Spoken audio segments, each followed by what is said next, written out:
priorities of the person in charge. Yeah, that's right. That's right. Yeah.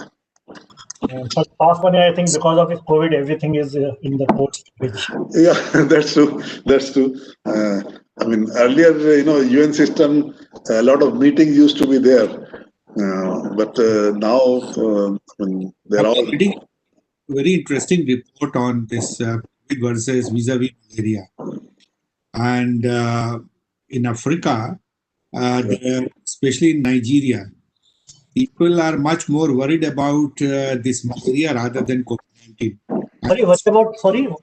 The expression was that they say COVID तो ठीक हो जाता है, मतलब COVID तो ठीक है कि आप you can keep social distancing and have your this mask on and keep sanitizing yourself and you are taken. But those are much more dangerous. Whatever you made, you do not know when it will bite you and it will take you to this. A number of deaths also very, very high. So the webinar will also focus some climate change and urban development, urban flooding and leading to for disease. Yeah, of course. Its health impacts of climate change are much more than anything else. I mean, maybe if cities starts getting flooded because of sea rise, you may move on to the higher grounds. But the health impacts you cannot change. You cannot have anything. Yeah. So I think. Shall we start? Yeah. Yes, you should start. Okay, sir. I got a message from DM Gurugram that he has sent a copy of the report. This also copy of the letter by which High Court has asked him to be there in person for some time. So this morning he sent that, and he said, I'll send my input later somewhere. That is fine. Okay. DM got the from Mohan also that he's busy somewhere. So Mohan, you take the charge and start. So you have to join. And what about this Mr. Kukre from hello? Mohanna, could you check? Yes, sir. Has he Yes, sir. joined? No, sir. He hasn't joined yet. I am just reminded him once. Check with him. Ring kar dena ek baar. Because he will take care of that what Gurugram collector had to say. He is aware of those kind of entire flood management. Yes, sir. Yes.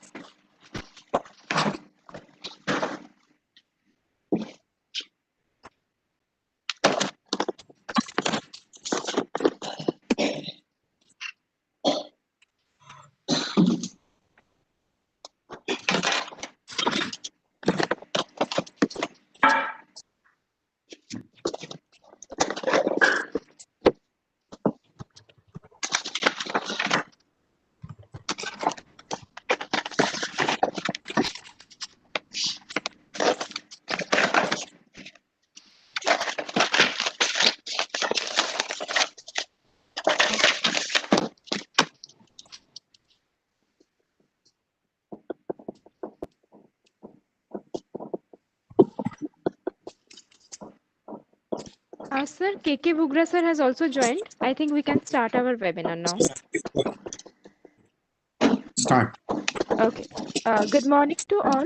I welcome all the dignitaries and participants for today's webinar on urban flooding, challenges to solutions. So this is the second webinar that is being jointly organized by National Institute of Disaster Management and India Water Partnership to discuss the flooding issues. In the first webinar, we have discussed the general flooding issues and we have discussed how the Patna floods has been managed and taken care of. So today we will be majorly focusing on the floods of Gurugram, as well as we have a presentation of a research study that has been carried out in which we have majorly focused on how flood water can be utilized, as the excess flood water can be utilized. So that these are the two agendas we have for today's webinar.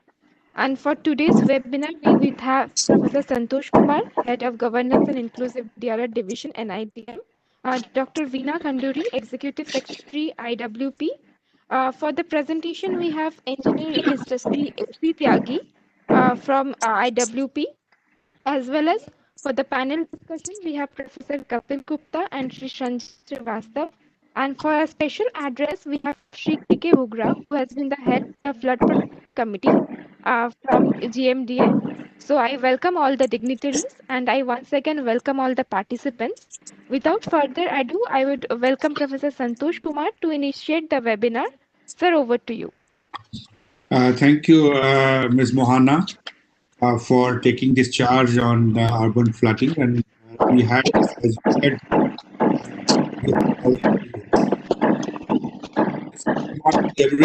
all distinguished panelists and the participants have joined so far, and they are still joining because I see more than 148 delegates have joined from all over the country. They wish to listen all the experts who have joined together. Just to brief you, that National Institute of Disaster Management is the outfit of Ministry of Home Affairs, Government of India, which is a statutory body created under the Act of Parliament in 2005. But prior to that, it was working as a National Center for Disaster Risk Management in India. It is located in Delhi, and another campus is in Vijayawada. This is called Southern Campus of NIDM. We are working on various risk-related issues, especially ex ante. That how post-disaster is one of the challenges, but not the only challenge.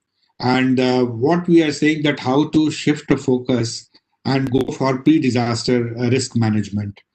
Globally and also at the national level, we have been trying to address these issues, that how disasters can be averted in the peacetime itself. Like today, we do not have disasters other than COVID-19, but many other disasters might come in future, which is awaiting for knocking the door already. And one of them is very, very crucial, which we say as a kind of urban flooding. And urban flooding, which we are seeing as a kind of a pressure on urban infrastructure is increasing every day. And we are saying this by 2050, we have India especially will have more than 50 to 55% of the population in the urban area. And the kind of infrastructure we have, whether we will have the same pace of infrastructure in the urban area with the pace, matching pace with the population, increasing population. That is one for the bigger cities, but also the periphery. What we are saying that the smaller cities is becoming as a bigger cities now. Already in the bigger cities, as you said, the Patna, Gurugram, and other cities which are coming Indore, and all these cities are getting already converted into big cities. Plus periphery, that peri-urban area, that is very, very important to look at. So the development pattern is very urban focused. So we have to take this as a reality, as a disaster management especially, that if we are talking about disaster risk is increasing in the urban area, because we also say that poor people cannot afford the safe places in the city also. So they live in the very kind of risk-prone areas, whether they will live in the kind of periphery of the city or city which is very, very different kinds of disasters, or in the low-lying area. We have experts. I extend my hearty welcome this morning to Bugra Sahab, to Tyagi ji, to Mr. Sanjay Srivastav, who is heading UNSCAP of South Asia and Asia Pacific as a chief of DRR. We have Professor Kapil Gupta from Indian Institute of Technology, Bombay. And we have Tyagi ji for long, who has made this report on urban flooding, especially related to drainage. He has served long years in WMO. So his experience of that and also this infrastructure. He also served the Water Commission and other places in Government of India. So, and all these resource person, and we say that K.K. Bugra Sahab, He has been heading most of the flood committees in the cities, especially in Haryana government.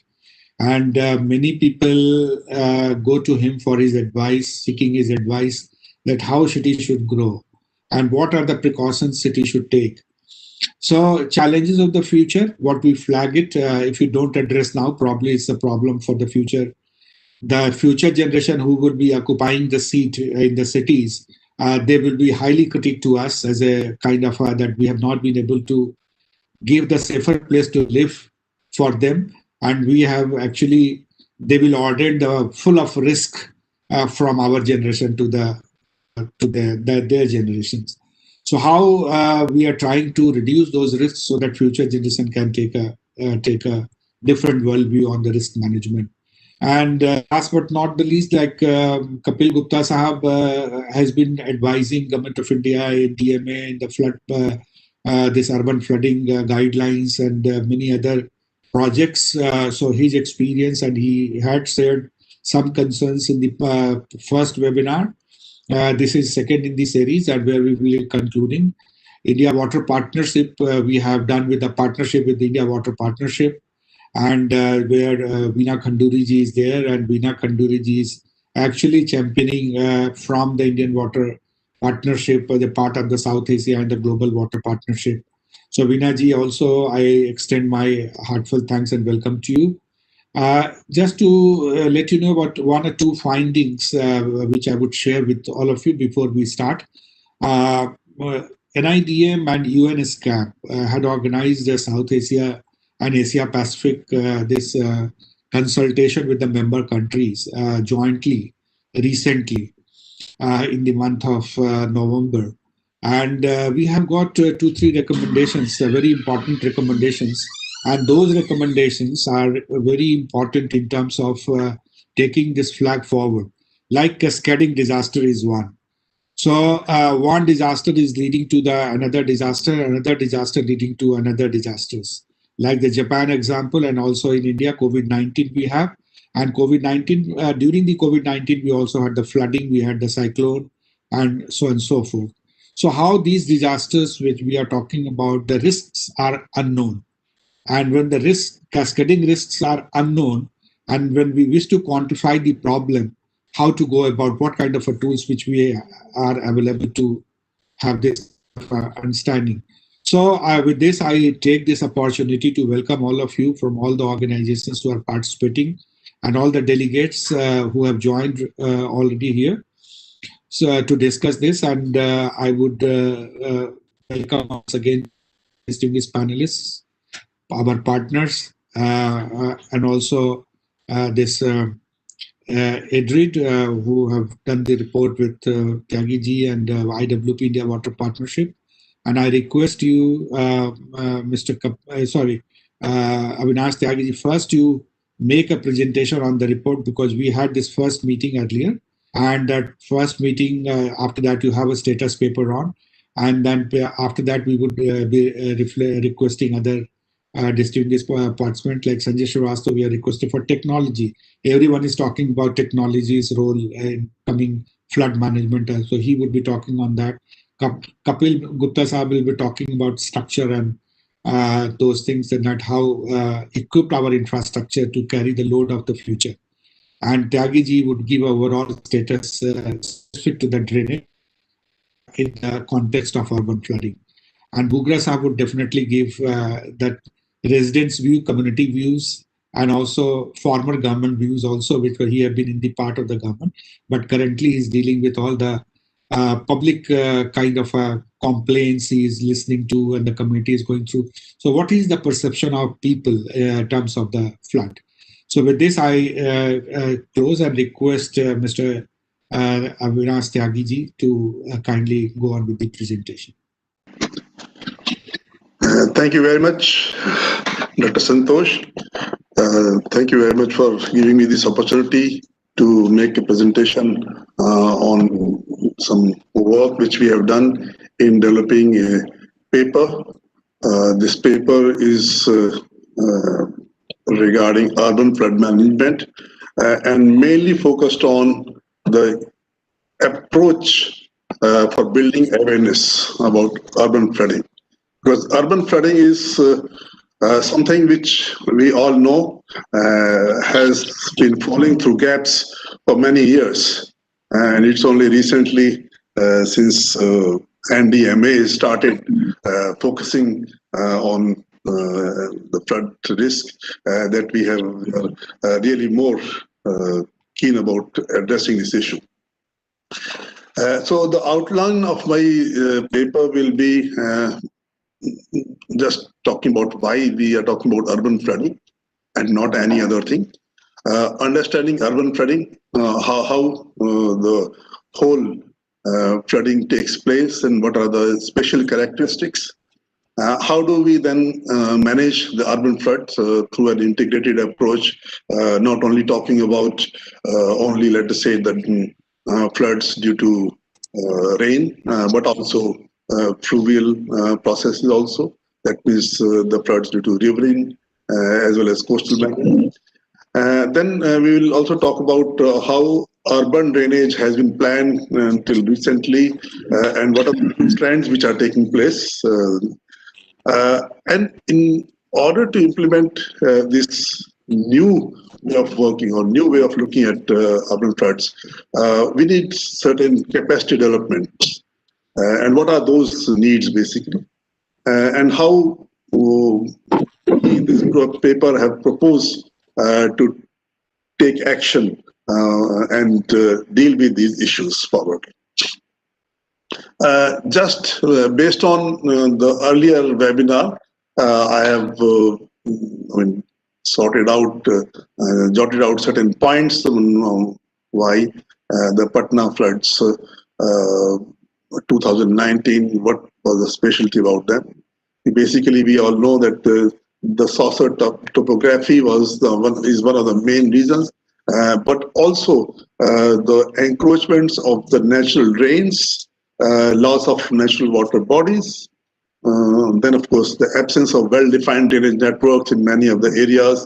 So these are some of the reasons why the Patna floods 2019 were quite devastating.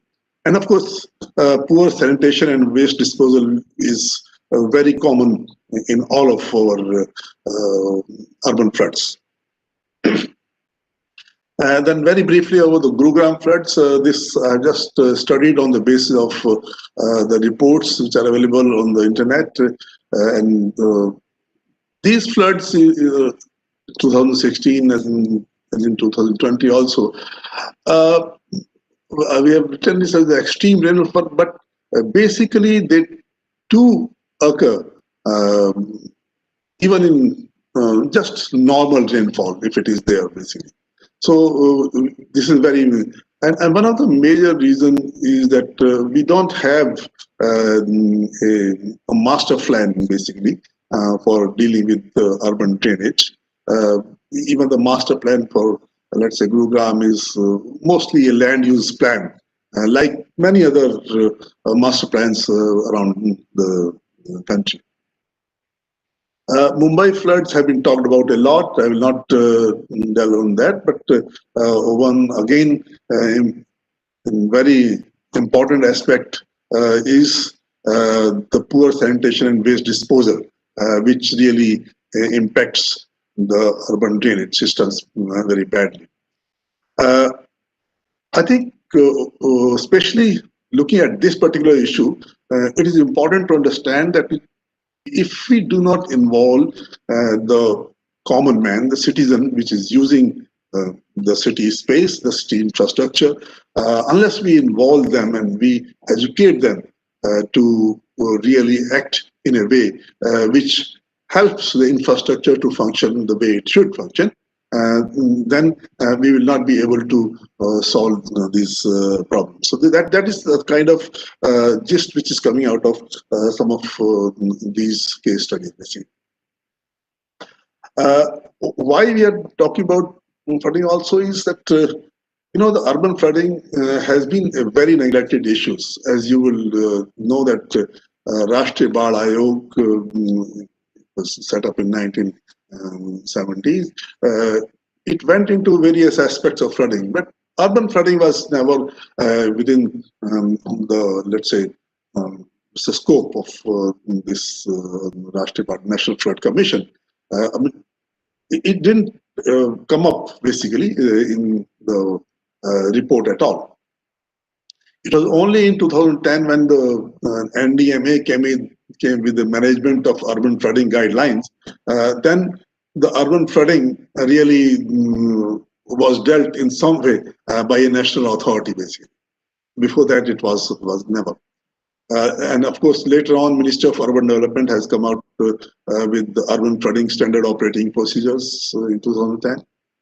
The design of urban drainage systems also has been, I mean, you can say in a way, a neglected area, basically, because there were no guidelines on how these systems should be designed, basically. It was generally up to 2013, or even in 2013, it was being manual on sewage and sewage treatment system that was generally guiding the planners to design the urban drainage systems. It was only recently in 2019 that CPHEO they came up with a manual on stormwater drainage system. So this was the first time a national guidance was made available to the designers at the, let's say, the local level, basically. So, I mean, in a way, this has been an area which has been largely neglected, although we all know that urban floods in recent past, especially in this millennium, starting with 2000, have been really devastating the economy to a large extent.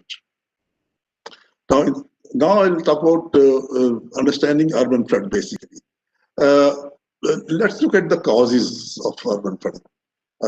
One is, of course, the flooding due to the overflow of river banks. If the city is situated on the river banks and the river gets over flooded because of the heavy rains in upper catchment, then it starts flooding the infrastructure in the city. So that is generally called the fluvial flooding or the riverine flooding, basically.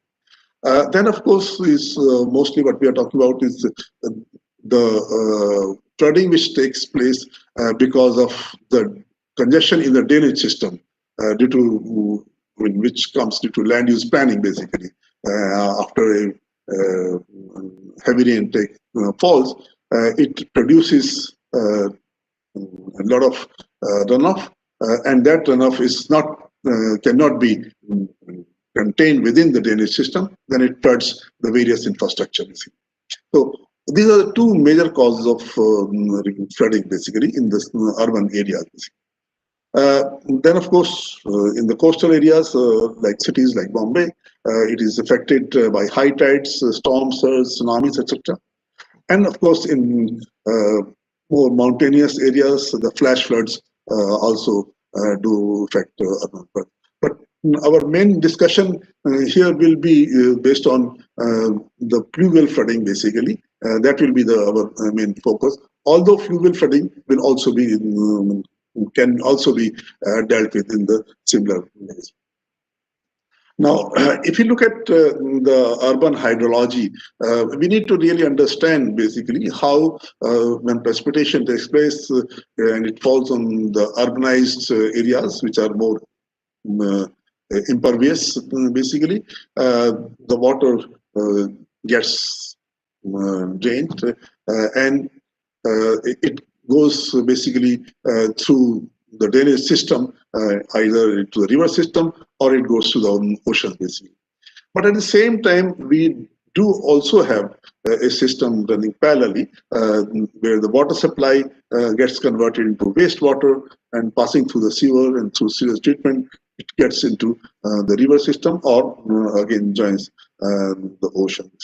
So the urban hydrology needs to be understood how the water is really passing from one phase to another phase before we can really look at how do we deal with this water. Urbanization, as we all know, results in a lot of natural areas getting converted into impervious surfaces, and these impervious surfaces, they change the hydrology a lot.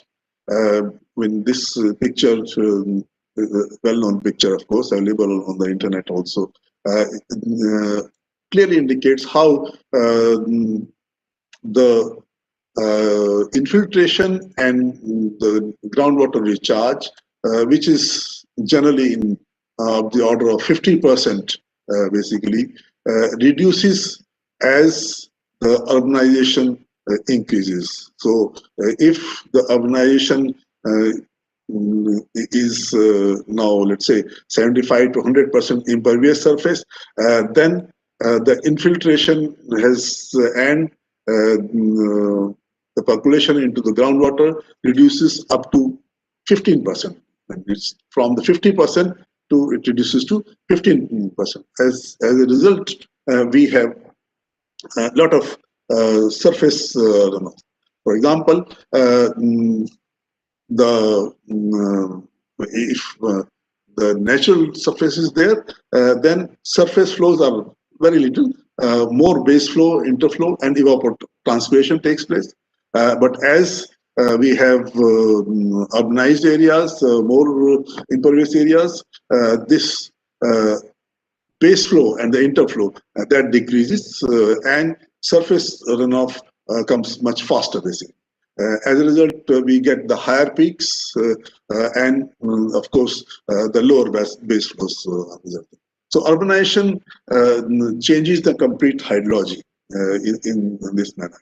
At the same time, urbanization also adds to the contaminants into the stormwater, basically.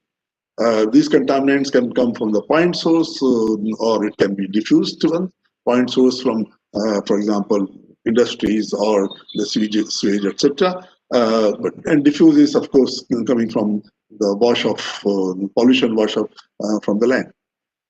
Sediment also is one of the biggest contaminants, basically, which comes from, let's say, the erosion, etc. Because when the velocity of water is beyond a certain point, then it erodes the ground surface. And of course, the earthwork sites where the construction activity takes place from in a city like Gurugram, which is in perpetual development phase, it really adds a lot of sediment into the stormwater. This stormwater, when it goes into the water bodies, it causes the water, reduces the water clarity, and it reduces the aquatic life there, basically, because the aquatic life is not able to adjust to the new situation. Also, from the urban areas, nutrients like nitrogen, phosphorus, they wash into the stormwater. Microbial pathogens, E. coli, etc., from animal dropping. So all these things contaminate the urban water. And when this water goes into the water bodies, eutrophication of water bodies takes place. So urbanization really adds to a lot of contamination of stormwater. At the same time, as we had seen that apart from the stormwater, there is another parallel element of the hydrology in the urban areas takes place is the flow of wastewater, basically. So if untreated wastewater ends up in stormwater or environment, it is really very dangerous, and it affects the flora and fauna as well as the health or the available source of the water as well as the health of the aquatic life. In dry weathers, this may happen because of the blockage of the, let's say, sewer systems, etc., or due to the illegal cross connection between the stormwater and wastewater network. Of course, in the wet weathers, because of the overflows from one system to another, can really impact and mix this stormwater and wastewater. It finally has an impact on the wastewater treatment plants because there's much larger volume of water is required to be treated, or the stormwater mixed with wastewater really enters into the infrastructure, the houses, and other places. So this needs to be really looked into carefully. There are certain special issues related with the urban floods, which is, for example, in India, the urbanization is too rapid and unpredictable. Most of the times it is unregulated, particularly in the peri-urban areas. And as Professor Santosh was saying, that it is the more flood-prone areas which are occupied by the low-income groups, so their vulnerability is much more, so they get impacted by floods. Then in the cities, we have lack of appropriate refuse collection and disposal, basically, because it affects the water quality as well as it clogs the drainage network if sufficient arrangements are not made for refuse collection. Municipalities unfortunately have insufficient funds, so much so that even Mumbai municipality has not been able to implement grand plans which were made in 1990s for urban drainage systems. The administrative bodies in cities, states have insufficient knowledge to manage floods because of various reasons. And then, of course, there's a lack of institution collaboration, for example, between the urban water authorities and the flood management authorities on one hand, and, of course, various institutions within the urban local bodies. Then, how we need to approach this? So urban flood, since we know it is closely related to river flooding as well as urban drainage, so we need to really look at this in conjunction with how we treat our sewage effluent as well as how we deal with our solid refuse, basically. And the impact of land use, we all know, is very much on how we are able to deal with this flood management issues. Integrated flood management is one approach which is much more holistic, where we are insisting on land and water management together. We talk about both structural as well as non-structural measures. We need to also look at how the impact of any action at a particular location has on the upstream as well as on downstream areas. For example, if you are putting embankments, naturally it has impacts on the upstream, the flooding increase in the upstream and also the downstream. Then the short term and long term, we need to really combine all these measures, local and basin level measures, for example. Most importantly, we need to really look at for the flood management, a top-down as well as bottom-up approach is required. Top-down from the fact that we need to really plan for the basin as a whole, but at the same time, the actions have to be taken from the local level. We need to really involve the stakeholders at the grassroots level, the city dwellers, to really look at how we can deal with these issues. Development needs and ecological needs have to be also balanced, and we need to really look at how we can integrate the various functions and various institutions who are addressing these various issues. As already mentioned, the flood risk has three components, basically. What are the magnitude of the hazards and how those hazards get, or how our activities are getting exposed to those hazards. And of course, finally, the vulnerability of those economic activities. So all these three combined together give the concept to the flood risk. And if we can decrease any one of these three, naturally, we can decrease the flood risk. So our effort should be to work on all the three aspects. Decreasing the hazards, that means the magnitude of flood should be decreased. let us try to decrease the exposure as well as try to decrease the vulnerability of the people.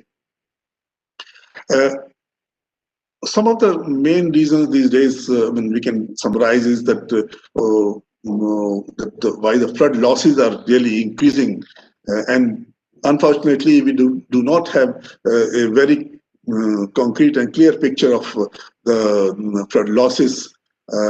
Mainly direct losses. Sometimes it is easy to collect the figures about that, but in urban flooding, the indirect losses are much more than the direct losses.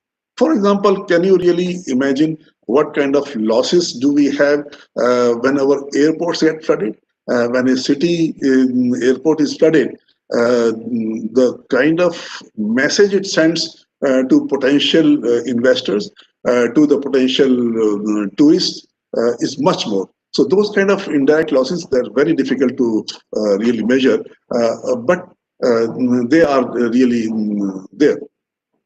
So we are having increased exposure due to the population is growing in the cities, and our economic activities are also increasing basically. For example, the underground metro systems, they will be affected very badly if we are not, the floods, urban floods are not dealt with properly in those areas. Increasing vulnerabilities because of, again, economic activities are increasing. And of course, the climate change, which is increasing the intensity of the precipitation, more frequent rainfall basically in certain areas, and increased variability is also there. I mean, we are seeing that the whole flood is in Indian condition. It takes place within 10 days of the monsoon season itself, basically. So the same amount of water, when it has to come in smaller period, naturally that will have its impact on the flood magnitude. And of course, the rise in sea level is also one cause, which especially in cities like Chennai as well as Mumbai, we will have to really deal with this in the future. Now, when we talk about urban flood management, as I mentioned, we are talking about the riverine as well as the pluvial floods. From the riverine flood point of view, it is important that we start with the integrated water sourcing plan for the basin as a whole, basically. And then based on that, we develop a basin flood management plan.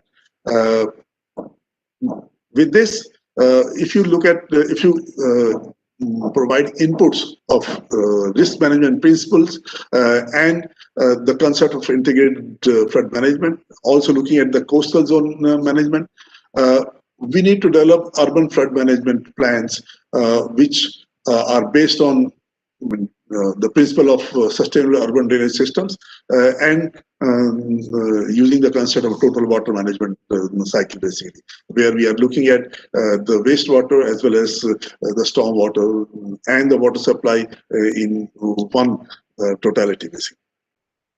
So we really need to develop urban flood management plans, and they have to work within the risk management framework, where the governance principle is basically organizational coordination and cooperation. It is based on, let's say, three main factors: risk identification. We need to really identify which are the areas which we are going to get flooded, which are the assets which are going to be vulnerable to this flood. For example, I just mentioned about underground metros. When we really have to look at how that exposed activity has to be really taken care of, how this has to be dealt with. So for risk identification and assessment is very important. Then we really look at how we reduce this risk, for example, by prevention and mitigation, as Professor Santosh was mentioning, that I think it is important from our point of view, the total risk management framework, that we also look at the prevention aspects, and that's where all these workshops on urban flood management come into play. We need emergency preparedness planning, which really again requires the participation of the people in the whole process. And of course, then the risk transfer, another aspect which, of course, is beyond the scope of our today's main discussion.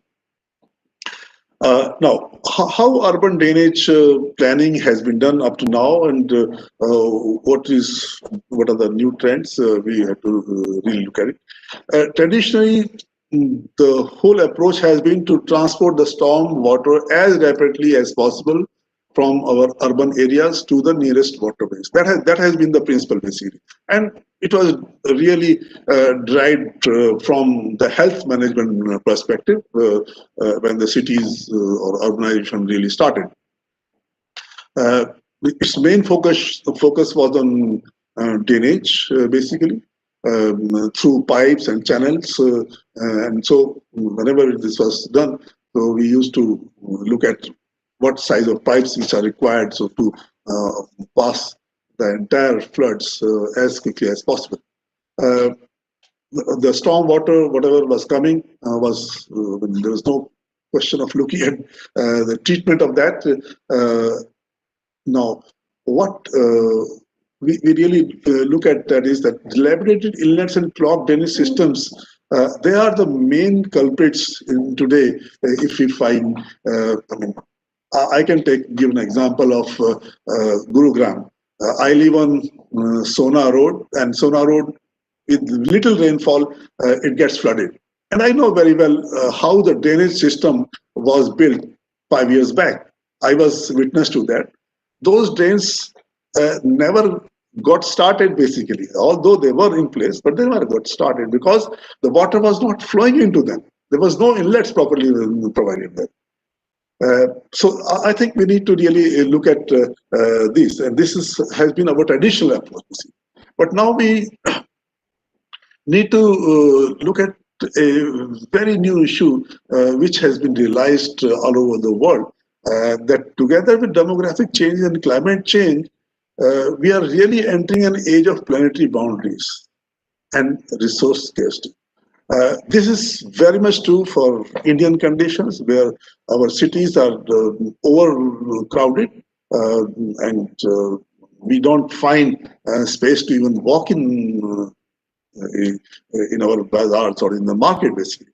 So we really have to look at that, and therefore our urban infrastructure needs to be really designed from that perspective also.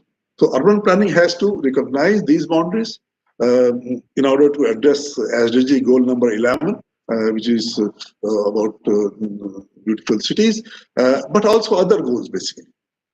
So I think this has to be really recognized. And I think recognizing this only, recently, new approaches to the urban drainage design has started after 1990s, when in USA low impact development approach was then low impact urban drainage development approach was developed in New Zealand. Sustainable urban drainage system in UK, sustainable urban drainage system in water sensitive urban design in Australia. So these new approaches have really started. So in all of these approaches, the main intent is to replicate the natural drainage from the site before development, whatever the natural drainage was there. So the effort is to try to replicate that, mimic the drainage that was there before the development was there, by reducing the runoff and therefore reducing the flood risk. Green infrastructure is being used in this, and of course they don't only provide benefit in terms of flood risk reduction, but also many other benefits. So the aim of these sustainable urban drainage systems, and all of these are similar, so we have mainly focusing on sustainable urban drainage systems, which in short is called SUDS, SUDS. They aim to reduce flood risk, improve the water quality, recharge the groundwater, conserve water bodies, and enhance biodiversity. So their aim is multi-dimensional, basically. They deal with not only the quantity of water, but also with the quality of the runoff. So in the process, the urban contaminants are not flowing into the water bodies, basically. And SUDS act through source control, permeable conveyance, and passive treatments. And we will discuss about them in a little bit, although a lot more has been talked about on these issues in NDMA guidelines of 2010, as well as the CPHE manual of 2019. I mean, basically, these are various elements which one after the other, depending upon the location, situation, they have to be taken into account. They, as a train, we call them SUDS management train, basically. So as a source control, you intercept on the green roof, you intercept or you try to improve the infiltration through permeable pavements or the soakaways, basically. You also try to catch water and do the rainwater harvesting. So these are all source control measures, basically. Then the swales, you can use the storage basins, basically. So from source control, you move to the site control. That means detention basins, storages, infiltration or slow releases of this. Then at the regional level, you look at that. So all these elements can, small elements can be put together. They can be really constructed in a phased manner, depending upon the availability of resources. You can really, but of course they have to be planned in a totality. We cannot just start one thing here and one thing there, because they have to be in one train, so that one connects with the other, so that we can treat the drainage water, basically. As you mentioned, they help connecting people and environment to water and open spaces. So we really need to bring people into the whole business of sustainable urban drainage system design and management, because the people can see the immediate impact of those in their life. They provide attractive open spaces, improve the quality of life, and create better communities. They help mitigate and adapt communities to climate change. So even if there is an increase in let's say flood, in the rainfall intensities, they can still take care of it by adapting to the natural systems. They save energy or pumping and reduce the demand on existing traditional sewers and downstream water treatment facilities. But one thing is very important to be really noted is they do require regular maintenance. And I think that is the crux, that will be the main, let's say, area where we need to really address, because the action has to be taken by all. I mean, the householder who is setting up a rainwater harvesting system. Conclude and give you concluding. Yeah, I will do it fast. So these are the special characteristics. Of course, as I mentioned, the challenges of adopting SUDS in India is basically the lack of capacity among various local stakeholders. And one thing which I would like to mention here is that the high-powered expert committee in 2011 on urban infrastructure and services has really pointed out that governance is the weakest and the most crucial link which needs to be repaired to bring about the urban transformation to India. So the water body, urban local bodies are really not having the capacity to really deal with the issue. So we are addressing since the municipal bodies or the urban local bodies are the people who are in charge of urban drainage, urban master planning and land use planning. So it is they who have to really address these issues, although we need to provide proper guidance at the state level as well as at the national level. We have various stakeholders, which we have the local bodies, scientific institutions, city residents, and of course private and public sectors. So when we talk about the capacity development, we need to really look at individual level, institutional level, as well as at the enabling environment. And what we are talking about today is at the knowledge individual level through knowledge, skill, and awareness, basically. So what we are proposing here is that we need to really bridge the gap in today's knowledge, basically. Knowledge of, let's say, as I mentioned, not only the urban planners, but the urban, let's say, PW engineers, the citizens, and basically each and everybody who will be involved in this maintenance of this workspace. Water sanitations, it is an awareness building. It is a continuous process, and as we know that more than 40 or 50% of the country's population will be involved in this. So the enormity of training needs is really very much. We also know that are good institutions who can train people in different areas, but there are many states and cities where we don't have the proper institutions who can really address this enormous knowledge gap. Then shortage of staff in ULBs, they do not allow them to go off-site for training. So it is very difficult for sparing those staff members for training. So therefore, easy access of IT facilities around the country under Digital India efforts really makes it e-learning as the tool to really handle this situation. Because one can have online training anytime and anywhere, basically. The objectives of these will be awareness building, growth of scientific understanding, improve technical competencies, enhance social perceptiveness, etc., etc.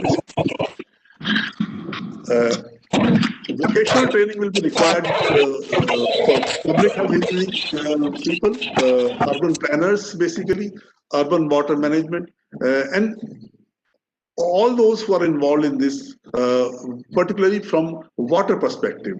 Because urban planner may not be always fully aware of, let's say, the intricacies of the water management aspect or the flood management.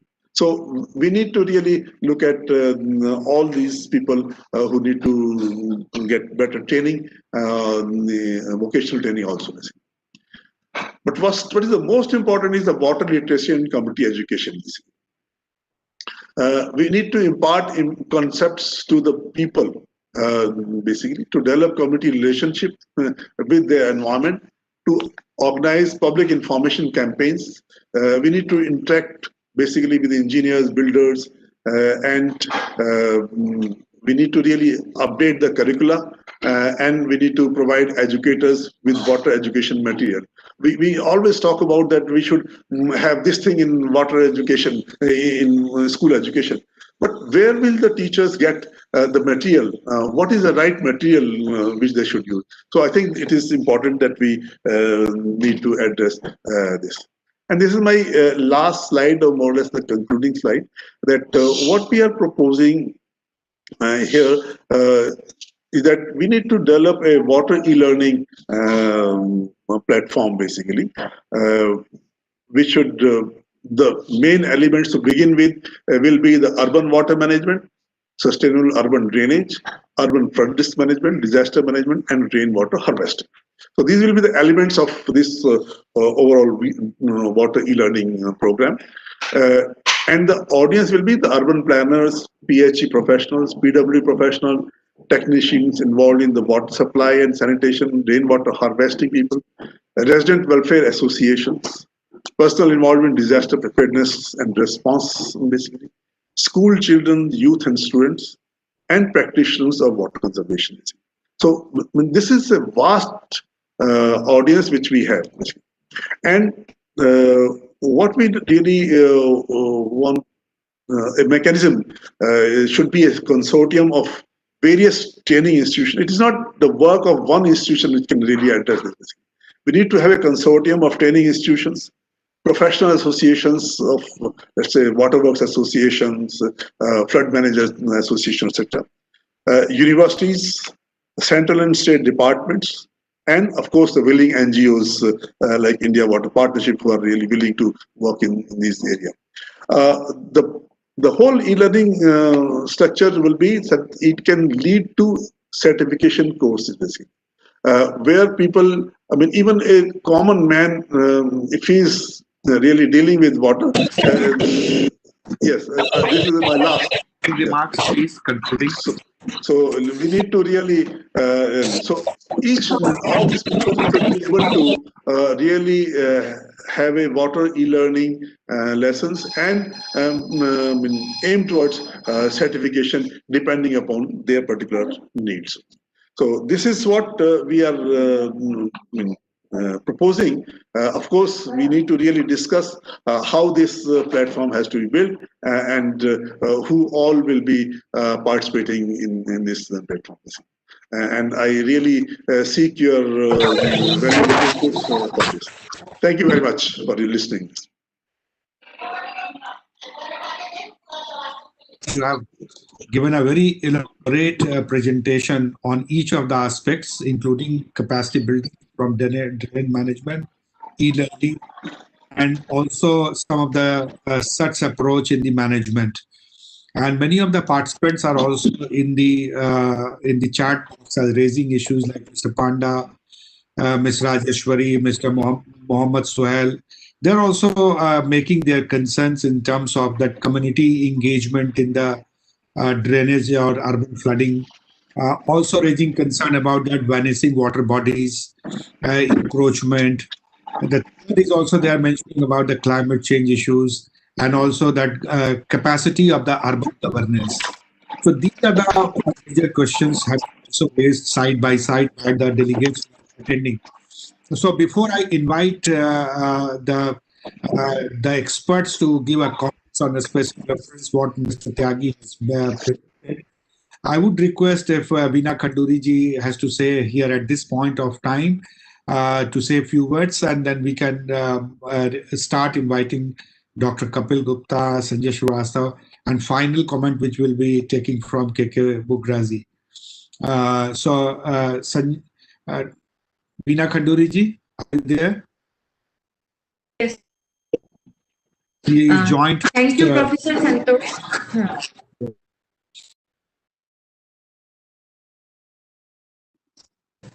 Yes. Yes, ma'am. So thank you, Professor Santosh. Really indeed, a very good morning and a very warm welcome to everyone for joining this very important webinar on urban flooding, challenges to solutions, which is being organized by NIDM in collaboration with India Water Partnership. Most of the things have been already explained by Engineer Avinash Tyagi, our Vice President, about this study. I just share about IWP. It is a non-profit organization with the goal of promoting and supporting IWRM. And IWP also serves as an independent voice on water management issues and stimulating public awareness platform and knowledge sharing. And that's why today's urban flooding is part of a collaborated study outlined with the Prime Minister's agenda of 1, 5, and 8 undertaken by IWP in collaboration with NIDM. As Professor Santosh and Mr. Tyagi have already talked about, that the management of urban flooding is a very, very emerging issue. and it is a very, very interesting subject also, and as such it has to be treated holistically because it requires multidisciplinary approach so that excess flood runoff water can be utilized as an asset for mitigating the risk of urban scenario. So we are really very privileged to have today in this session. First of all, I'm very thankful to Professor Santosh, Head G and IDRR, NIDM, and Major General Manoj Bindal. Today he is not available, but he has already communicated to Professor Santosh about this webinar. We are also very, very privileged to have Mr. K.K. Bugra, who is the Head Flood Protection Committee, GMDA, Government of Haryana. And we will be very happy to hear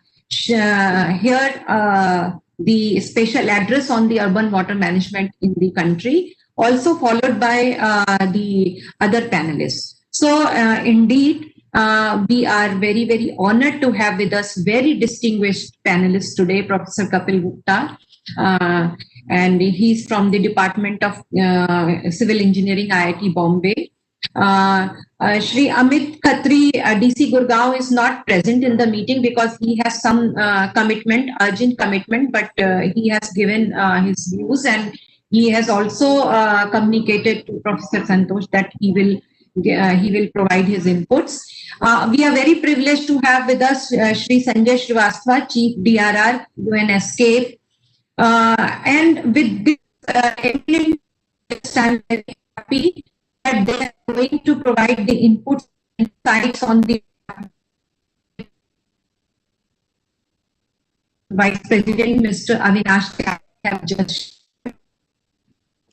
This approach paper will have the insights and inputs to capture the words. And since this is the second webinar we are organizing, the first webinar been already incorporated by Tyagi and Adrid, who is collaborating with the India Water Partnership.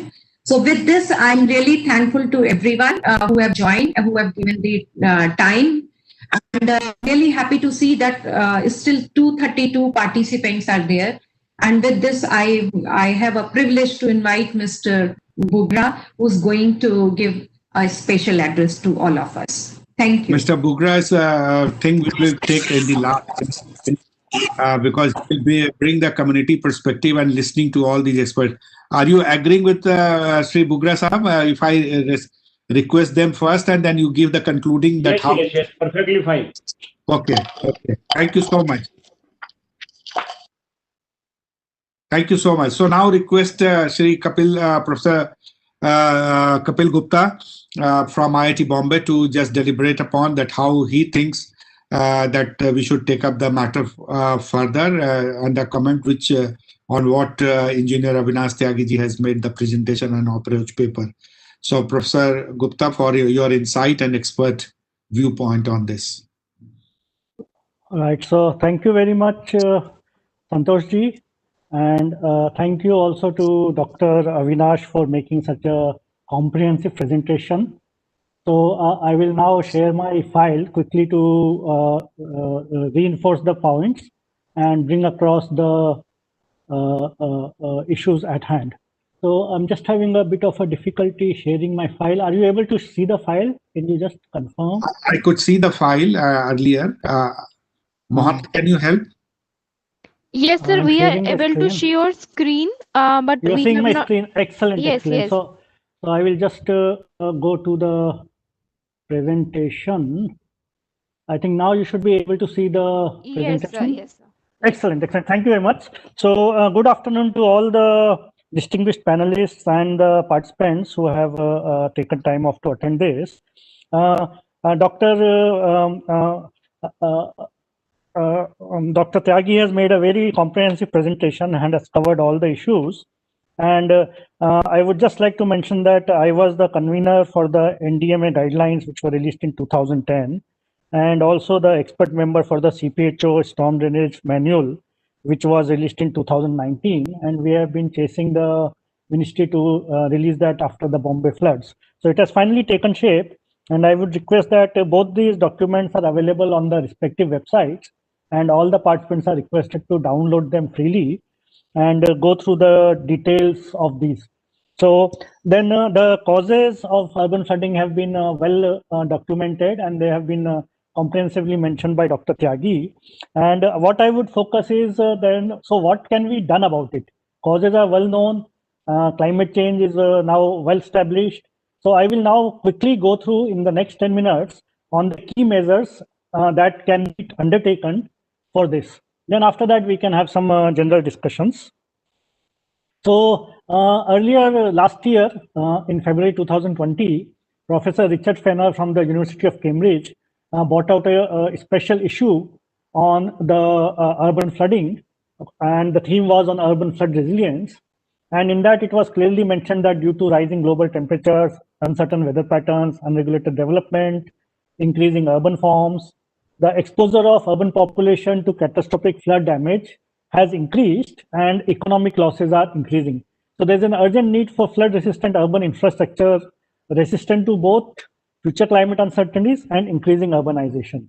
Now, the effects of urbanization have been well mentioned by Dr. Tyagi. And as you can see, what was earlier green area, you had a large amount of recharge and little overflow. Now we have little recharge and large amount of overflow, thereby causing urban flooding. Earlier, the flooding which used to happen in 45 minutes now happens in 15 minutes. And also the volumes of the urban flood are increased from 6 to 9 times, as you can see from this simple hydrograph. Then we have compiled past 3 years data, and we have seen that all state capitals have experienced at least 50 millimeters per day, and in some cases 100 millimeters per hour has been observed to fall in the past 3 years. So consequences of course, are flooding. And in 2020, almost all state capitals experienced severe inconveniences. Now, the problem is well known. Everybody says, let us increase the size of the drain, let us provide an alternate drain.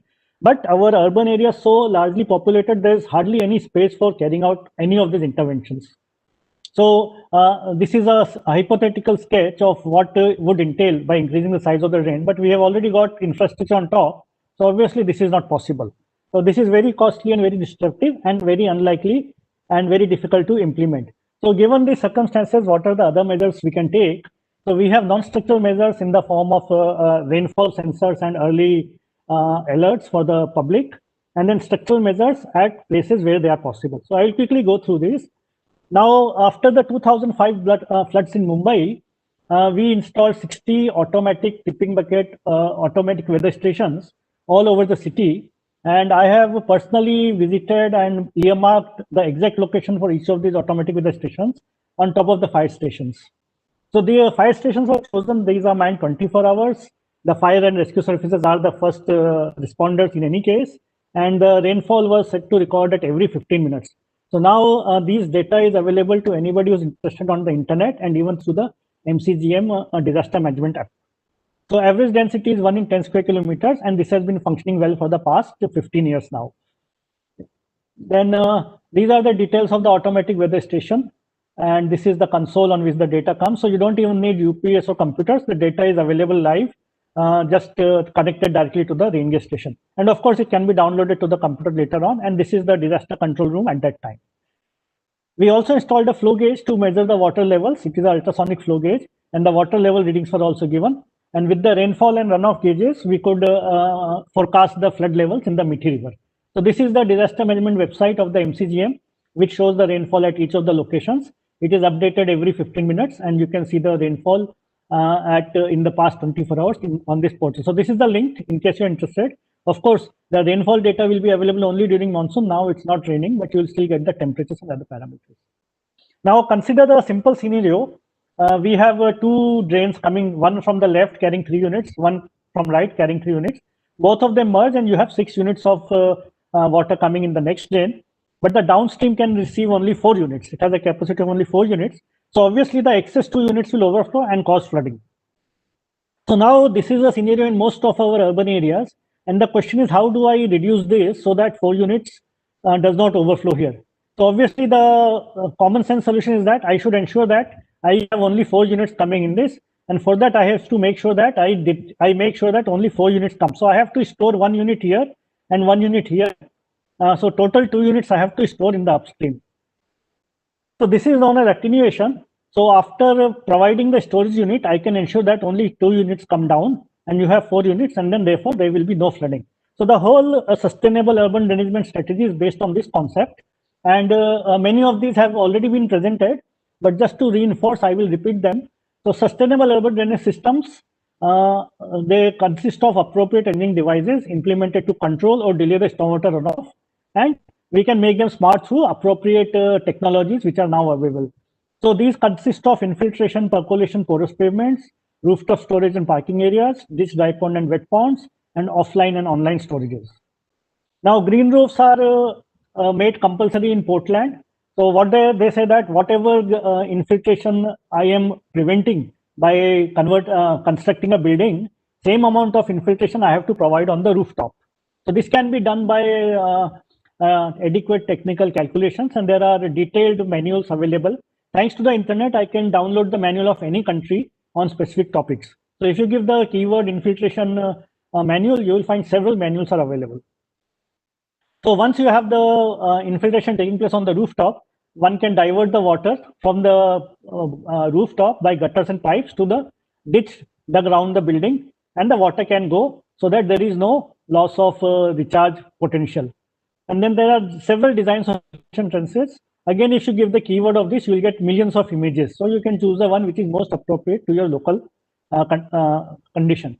Now, many places we have seen that paver blocks, unfortunately, they are high density concrete without any porosity, and they lead to this sort of flooding and dirt accumulation in the cities. So what we need to do is have porous pavements. Porous pavement is simply one with porosity and permeability high enough to water to readily pass through. So there are two basic designs. One is asphalt or concrete pavements, and the other is interlocking open cell cement blocks. So you can see this. So the interlocking cement blocks with the hollow paver blocks, you can see you can even have green grass growing through it, and it looks quite aesthetic and pleasing, and it solves the problem. Similarly, around trees, we are ruthlessly choking the trees with concrete all around it, but if we provide permeable resin, it looks both aesthetic and allows the groundwater to recharge. Then rooftop rainwater harvesting has been talked quite adequately, but I have observed that many of our rooftop harvesting systems are very badly designed. The rainfall is either underestimated or overestimated, and the IS Bureau of Indian Standards has got a rainwater harvesting IS code. So I would request you to refer to that while designing the rainwater harvesting systems, as also the CPHO storm drainage guidelines. So 3 places we can store. One is on the rooftop itself, one is on the ground level, and one is below the ground. Unfortunately, many people believe that rooftop rainwater harvesting means simply take a pipe from the roof and lead it to the groundwater. But many places, the ground may not be capable of absorbing so much rainfall infiltration in one moment. So one has to definitely provide some sort of storage, and the secondary outlet can then go for the recharge, because rate of rainfall is in millimeters per hour, whereas rate of recharge is in millimeters per month. So these are the things one needs to take care into account. Then at Imperial College, one of our colleagues, Professor Butler, carried out detailed studies on the rainwater harvesting tanks. So he physically installed different capacities rainwater harvesting tanks on various buildings in a study catchment, and he found that a 100-liter tank could reduce the overflows by 11%, and a 1,000-liter tank could reduce by 43%. So theoretically, if every house provides 1,000-liter storage tank in its location, then that much less water will flow onto the roads. So instead of 5 feet of flooding, I will have only 2 feet of flooding, which is much more manageable and which will cause much less damage. Then this is another example of hybrid systems. You can have both solar panels harvesting the solar energy as well as the rainwater from beneath it. Then this is a self-explanatory. It has 3 components. You just have a rooftop, a pipe, and a container here. So we have one near Nashik here, and diametrically across one in Brazil, and both are identically similar. So it's fairly simple, except that we need to calculate the rainfall and the sizing of the tank through appropriate calculations. Now, detention ponds have come out to be a major intervention in many of the countries. And this is the Kirigauka regulating pond in Japan. So during normal times, it functions as a tennis court, and you can see about 12 to 15 tennis courts. And note the level of the staircase here leading down to the tennis courts. You see this here, and this is the normal channel. Now, when it rains heavily, the entire tennis court converts to a large holding pond. So if this tennis court holding pond had not been there, the downstream areas would have got flooded. But now this water is flooding only the tennis court. It is not causing any loss or inconvenience to any of the residents. Only the tennis court will have to be cleaned up after the water drains away. Then similarly, we have also constructed a similar holding pond on the Mithi River after the 2005 floods. I personally carried out the hydrologic studies for the Mithi River, as well as the design of this online structure. So this is a 6-meter high flood wall built on the Mithi River, right from the origin right up to the airport. It is around 8 kilometers. And on this, we have built a weir cum orifice. So during the dry weather flow, all the dry raw sewage goes from beneath it. But when it rains heavily, the water ponds up behind these walls, as you can see in this picture. And this is providing around 3,000 cubic meters of storage, and it provides a relief of about 10 minutes to the downstream areas. So 2 such ponds have been made, one at this location and the other one at JVLR Mithi Beach. So 2 such holding ponds have been made. Both are providing relief in terms of retaining water on the downstream. Then now, because of high urbanization, there is very little space left on the ground. So the only way to go is either on the rooftop or below the ground. So here in Hong Kong, they have constructed a huge underground reservoir beneath the entire football field to provide 100,000 cubic meters of storage. And you can see the height of this is around 9 meters high. And you can see the people here. This will give you an idea. So this is similar to a huge underground car park, except that instead of cars, we are storing rainwater here. And once the water is stored here, once the rain event is over, we can slowly discharge it to the downstream. So this way, we are able to store the water here and prevent. So for your information, before this COVID struck, similar structure was being contemplated for Mumbai also. And we were in detailed discussion with the World Bank to go ahead with this project. But now it is delayed slightly, but hopefully in the future, we should come along with this. So this is one of the techniques which will work, especially in highly congested areas, possibly like Gurugram and other places where no other space is available. Then this is just for your information, advanced deep sewage system in Osaka. These are large diameter pipes of 6.5 meters diameter, 24 meters below the ground, and all the stormwater and sewage is taken place through this system to the disposal point. And you can see the this is the 6.5 meter diameter, and this is the person standing there. And they have a pumping station of 75 cubic meters capacity to pump this water out to the sea. Then, of course, whenever we have underground structure, we have to have pumping arrangements, and there should be adequate backup of power. And this particular location in Japan, this has a turbine generator here also, and 3 large diesel tanks, so that even if electricity fails, they are self-sufficient and flooding does not happen due to failure of power. So there is an adequate backup created. So we need to have adequate backups also when we go in for pumping options. So take home message, sustainable urban drainage should be part of the drainage master plan. Catchment should be unit of planning. We have to identify locations for source control, on-site detention and inline detention. And we have to identify suitable low-lying areas to be used as parks and holding ponds and improve the drainage features of existing drains. For your information, as I mentioned at the beginning, both these publications are available on the respective websites, on the NDMA website and on the Ministry of Housing and Urban Affairs CPHO site. And these contain full details of what I've just said, including the technical details and specifications. So I wish you good luck. And if even you are able to implement even one of these measures, I will congratulate you, because what I've seen is that if you are able to remove 20% of the bottlenecks, 80% of the flooding problem will go away.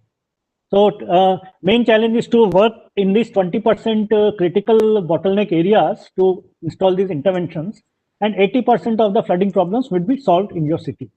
Thank you very much. And these are my take-home message, right? Thank you. Thank you very much, Professor Gupta. It's so wonderful that you brought that the very doable kind of these recommendations, which I'm sure that Dr. Tyagi would incorporate in the report, that what you have suggested as a kind of, and also the participant, Mr. Bhatt is there, and he has raised one question which you have partly answered, that density of this this flood forecast early warning system, drainage system, they have said that in Kolkata, that the density is very, very high for predicting and warning. And I was looking at the World Bank report also, that cities of the future by the GFDRR. It's also talking about two high-end output when we make an investment in urban area. That is, one is the early warning system, and second is the reduced social vulnerability. That social vulnerability, which we said that poverty and other thing, which is a softer activity but low cost, high impact. But when it comes to the construction, the drainage has been a kind of a high impact, kind of a good drainage system, which you gave the example of A, B, and C, and the 3, 3, and then 6, how it will be go into that 4 method. And that's what Engineer Tyagi was also mentioning. Your recommendation would go forward, but I will just take one more presentation, 2 more presentation, and I will request you to be there. A lot of participants are raising question in chat box, so that all the experts, this is an opportune time that they can get responses from the experts. And thank you very much, and I request Mr. Sanjay Srivastava, who is the head of the Asia Pacific Disaster Risk Reduction Center as a chief, sitting in Bangkok. And technology, you mentioned technology, Mr. Tyagi mentioned technology, and participants are also mentioning about the role of technology.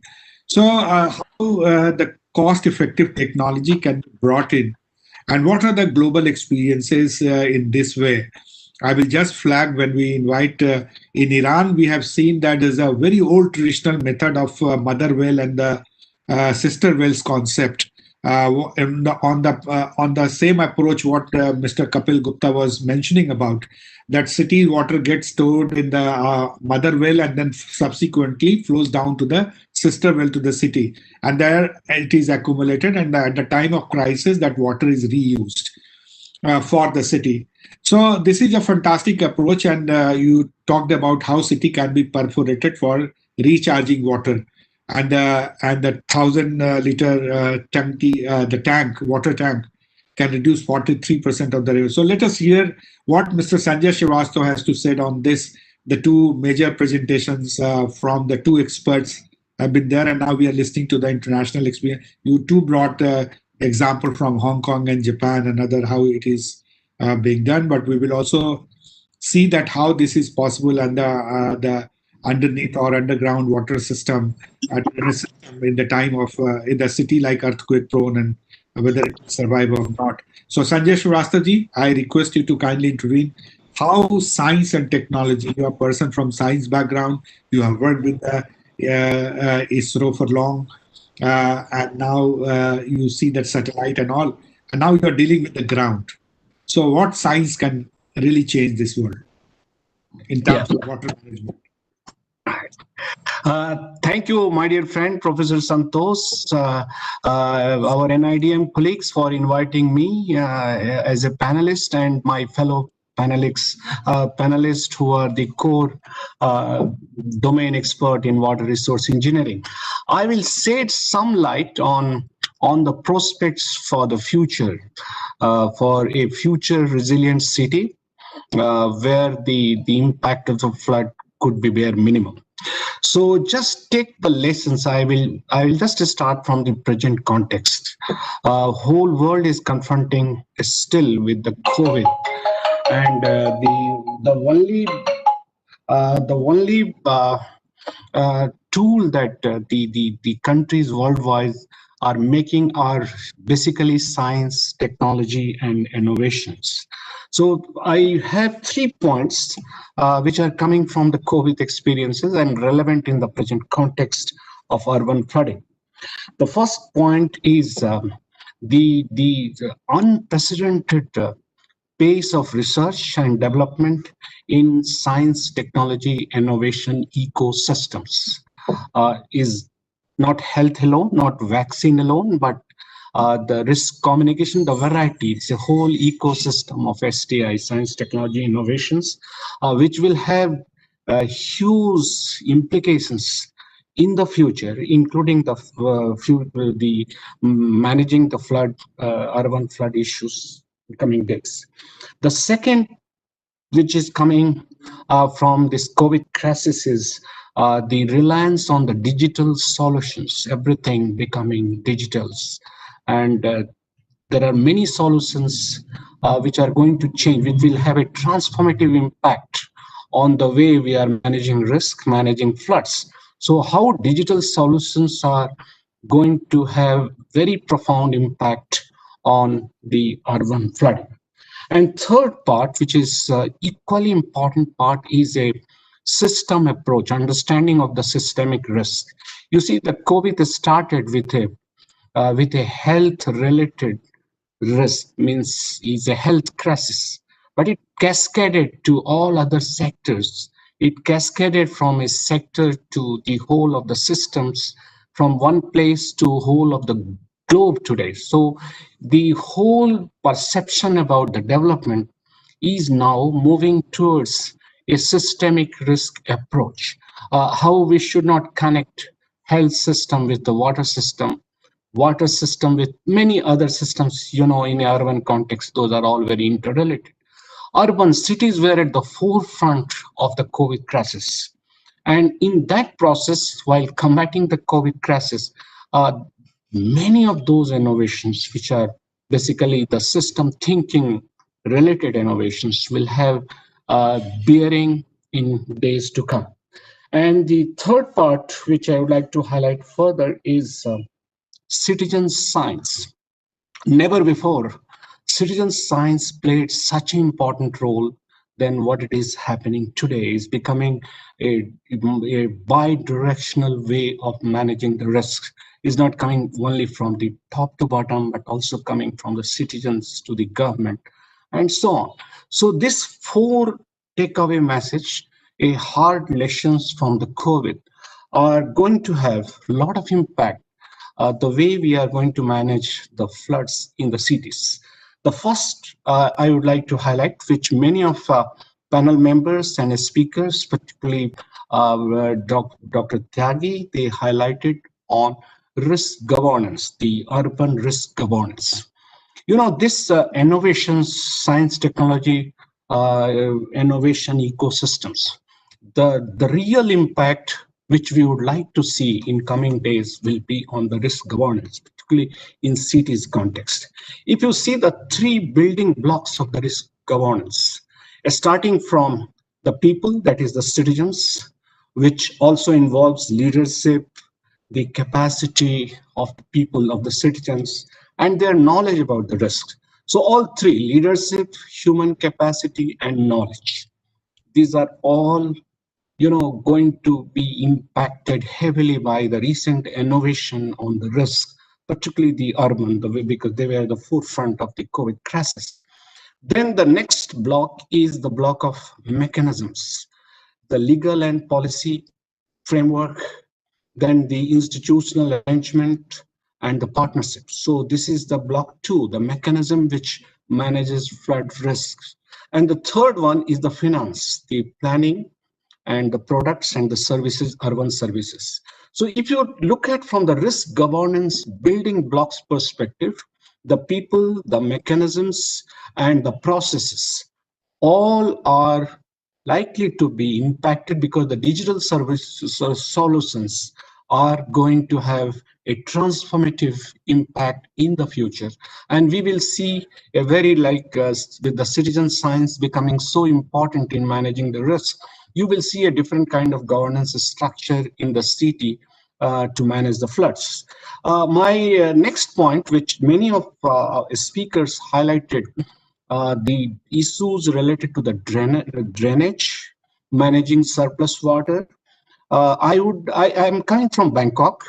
I personally saw the floods of 2011 in Bangkok. The one flood in Bangkok, they lost 12% of Thai GDP, which was very, very substantial. This is the 35% of Thai economy depends on one city, that is Bangkok, and then city impacted by floods with 12% of the GDP, all their supply chain, the whole manufacturing, everything were under the flood for many, many days. But I must appreciate the Thai people, Thai government, particularly to learn the art of managing urban floods. Many of the points are highlighted by the previous speakers, but what we saw working in the UN system in Bangkok, three aspects which became very apparent to everybody, those who come and see flooding time in Bangkok. The one is the land use planning. The water administration in Thailand has gone to Prime Minister, the highest office of the country, because there is a demand for the water sector by the agriculture, by the urban, by many multiple sectors, industry, where the demand of water is quite competitive, and you need to address those demands.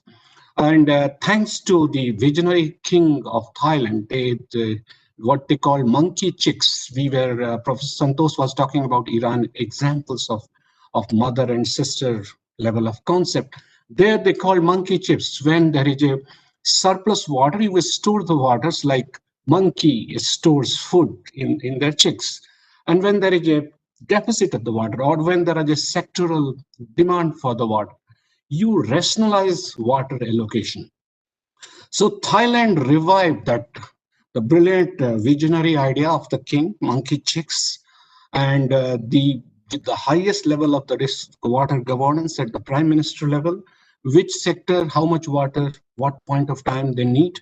And the best thing that they did is the drainage management. They use all sophisticated technology, particularly airborne laser terrain mapper with the JICA, with the Japan experience. All the drainage system, they modernized. So there are 3-4 advances. Thailand, Bangkok, similar amount of rainfall in the recent times, but there were minimum flooding because it has become more flood efficient cities. So this is one which we saw, but what I would like to emphasize that post-COVID era, with the massive unprecedented development in science, technology, innovation, ecosystems, will have, for example, if I give the example of 3D printing, the additive manufacturing, on water and sanitation sectors. There are many areas of water and sanitation sectors where the technology implications are yet to be capitalized on, and that has a huge bearing on the drainage system. The second point which I would like to highlight is, for example, let us say artificial intelligence, which is, I think, one of the maximum research that has happened in the COVID times is AI and machine learning. And this artificial intelligence, if you would like to capitalize on these innovations, come to urban flooding systems. So there are many buildings which are prone to the failure of urban flooding on account of their design, location, construction materials. You use AI to identify those vulnerable buildings, at-risk structures, and that will be very, very efficient way of what we call the macrogenation, the resilient flood planning. So building inspector, which takes huge time, now it can be done very quickly. So this AI will play a very, very important role, particularly in flood risk assessment. My next point is on the risk governance, which I would like to highlight. How the risk governance can be leveraged with the innovations in the COVID time and also in coming days. One is, this is helping us to expand our reach. Our reach through unmanned vehicles, UAVs, through robotics, through sensing systems. These are the technology which were never available in such an unprecedented manner before. So these technological innovations are going to have a huge impact on urban risk governance, and that is where the solutions lies. So Professor Santosh, thank you for the opportunity, and these are the few points I thought I would like to share with my colleagues and participants. Thank you very much. Give this example. We have been doing this example of Chennai flooding. We are talking about flooding. We are talking about Mumbai flooding. And also we did talk about in the first is Patna flooding and the new cities which are coming congested cities, but they are the engine of growth for the states as well as for the country. And in the right perspective, you brought this example of this Bangkok flood and the monkey cheeks example, that how the government took this as addressing water demand at the highest level from the agriculture, from the consumers, from the industries, and also from the urban and peri-urban areas. And water is the main source. And if I take the kind of a reference from Professor Kapil Gupta's this presentation, he said that urban flooding is reducing. The time is 15 minutes now, and when the city gets flooded. Earlier, it used to be 55 minutes. And when you are saying that you have a technology which can help you in making a risk assessment, and where the artificial intelligence, 3D model, and so on and so forth. So how the successful model which was utilized in Bangkok, which has the 35% of the dependence on this in the countries on Bangkok, and how they could actually reduce the risk of Bangkok in a very stipulated time frame. And this is the example with the application of science and technology, that how our own cities can draw lessons. And I am sure that Engineer Tyagi ji must be noticing these points, which can go as a kind of a scenario and case in the approach paper. And you highlighted about this example of COVID-19 and cascading risk with a systemic change, that where we need to look at the urban governance. And this urban governance, where this KK Bugra Sahab is there, he is facing a lot of communities, this resentment, communities advisors, communities challenges, and also been in the part of the governance for long, and seeing the story from the other side. He is heading the system as a flood prone and a flood committee. So let us hear from him that how the 3 or 4 speakers who have mentioned about those recommendations, Mr. Tyagi, then Professor Kapil Gupta, now Dr. Sanjay Srivastava, and how we see that Bugra Sahab, that is relevant when we talk about the planning in Gurgaon or many other cities of the country, where political economy also does play a very, very important role. But citizen engagement, how do you see that? Can actually workable solutions they have been able to give? KK Bugra Sahab, I welcome you. Very much, and for giving me this opportunity. I'll be taking general issues. You see, Dr. Avinash Tyagi, Professor Kapil Gupta, and Sanjay Srivastava, they have spoken about the details and covered almost all things. But I'll be taking the general issues which are normally observed during the floods in the new upcoming towns, especially in the northern and northwest region of the country. Now, every town in this region is developing and expanding, and due to the pressure on urbanization in towns, the natural drainage system has become non-functional, or the system is working with the reduced capacity and resulting into flooding of urban areas. Now, there are various reasons of flooding, and I have tried to categorize them into the following. One is the natural drainage system, which has been disturbed by new urbanization. Natural drains are encroached upon. Unnotified drains fall in the private lands, and because of the pressure on the land and increased land cost, the drains have almost disappeared. Then the natural ponds in the villages entrapped in the urban areas have also vanished to a large extent.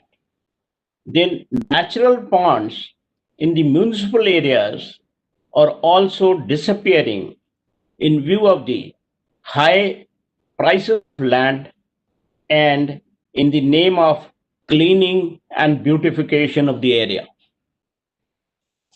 Then the second major reason is lot of unplanned colonies are coming up in due course of urbanization. And after they come up, after some 5-10 years, they get regularized. These colonies are located at the natural ground levels itself, and no major development is done in these areas. And if you observe, the original villages, they are normally at a level. Old small towns, they are at a higher level. Now, these new colonies which come up, they are in the vicinity and they are at the low levels and face drainage problems. And since they are unauthorized, their road widths, their open areas provided are too less. Sufficient ROW is not available for providing various services of stormwater drainage, and especially stormwater drainage gets the last priority in comparison to roads, electrification, street lighting, water supply, sewerage, and then comes the drainage. Of course, the planned colonies are better.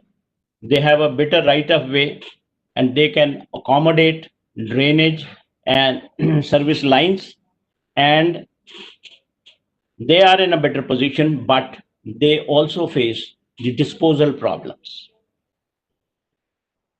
The third category is the design problems.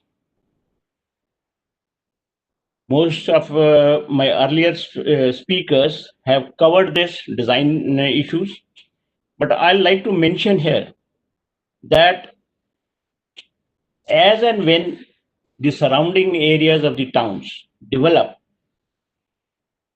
the discharge runoff increases because of the urban development in the adjoining areas, and the runoff factor tremendously changes.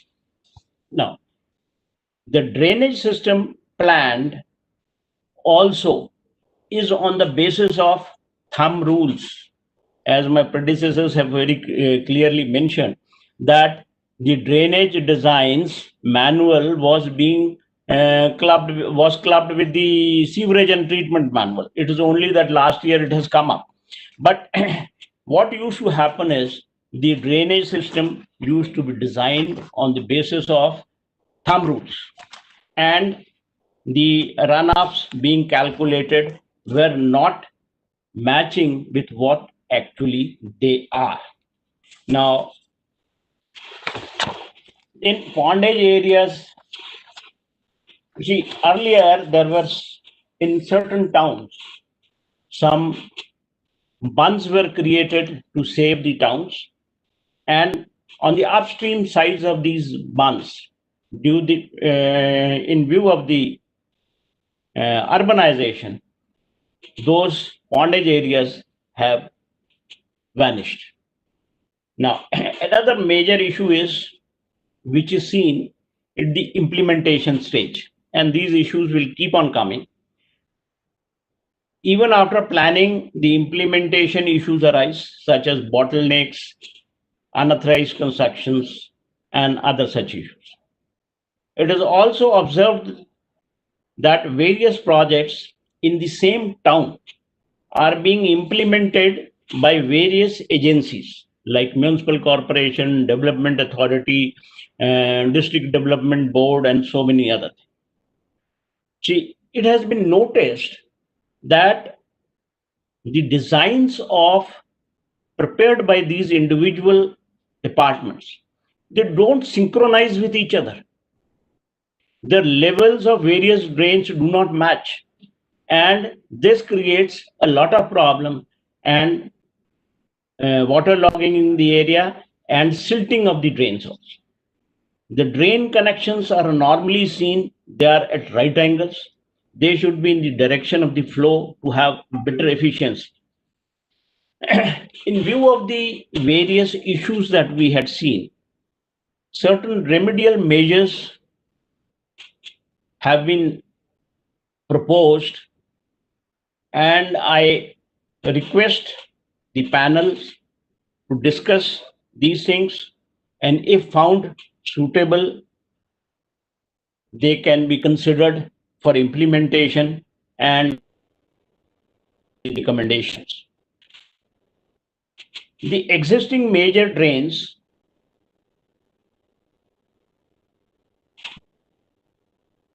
should be notified parts of the irrigation department and the drainage department. Unless and until they notify, departments, district administration do not have the legal backing to prevent encroachments, sale of the private lands, and then with the passage of time, these drains vanish away. Then similar notification is also required to be made in case of village ponds and which are entrapped by the urban areas. And similar is the case in case of ponds in the municipal areas. It has also been observed that, as I earlier mentioned, that certain check dams were constructed in due course of time, but with the urbanization, the upstreams, the pondage areas have gone, and those have become redundant. At least in future, these pondage areas which are on the upstream of the drains, they should be notified, and a legal backup should be available so that the lands which form the part of the pondage area are not sold out or encroached upon. Another most important, as I feel, in every township, nowadays the master plans are being prepared, and especially in the Government of India to get some funds also, they require first preparation of master plans and then schemes. It's a good thing. But I think it is not enough. We should go a step forward. The master drainage plans for every town shall also be prepared. They should be put for public, inviting public objections and finalized. And this would give, and published, this would give a legal support to the implementing agency. One. Second is that in process of implementation in the government departments, the officers, the engineers keep on changing, and with their own thoughts, somebody reduces the size, somebody increases the size. These things would not be possible, and the plans which have been prepared by specialists, they would be able to implement. Then another big thing that I have observed is the small schemes are prepared by different departments. They have created their own levels, benchmarks, and start implementing them. At the town level, at least, some benchmarks should be created. They are already existing. They are created by Survey of India, but they should be known to the local administration, and these permanent benchmarks should be the reference point for all schemes and departments. Now, now coming back to Gurugram, I had been working on this.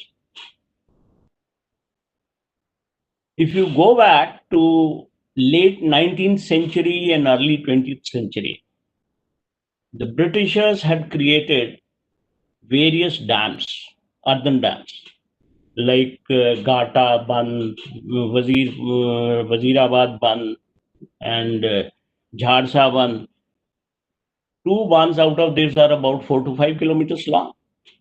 Now, these had been created with a view of the particular topography of Gurugram, because the highest level is about 80 meters higher than the disposal point.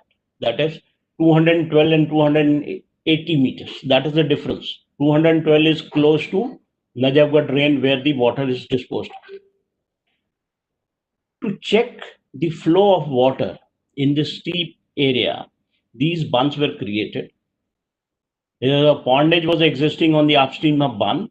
There was an advantage that the water was infiltrating into the groundwater was charging, and a regulated flow of water was flowing out of the regulators or the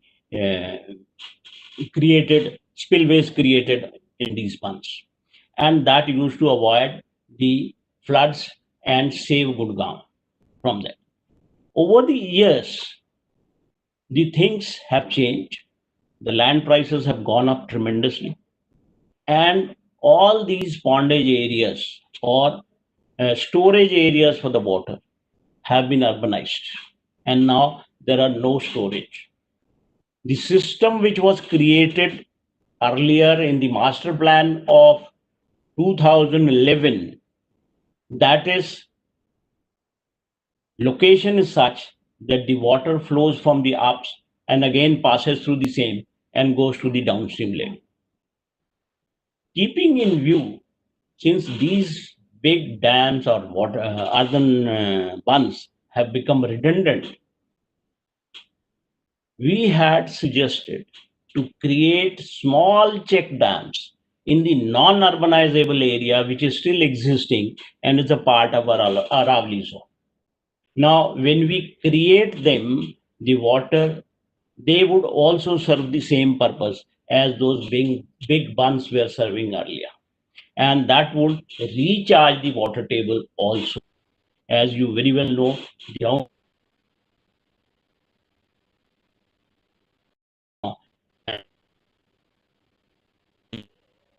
have been put. So that was one. Second major thing which we have observed, we talk about various designs and all that, but what is happening onto the ground? And these are basically the techno-administrative problems. Take a case of rooftop rainwater harvesting. For every house, every structure which is having more than 100 square meters of the rooftop area. But what happens?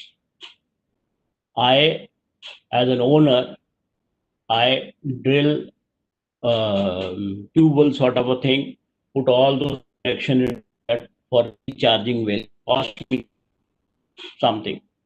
But what happens thereafter?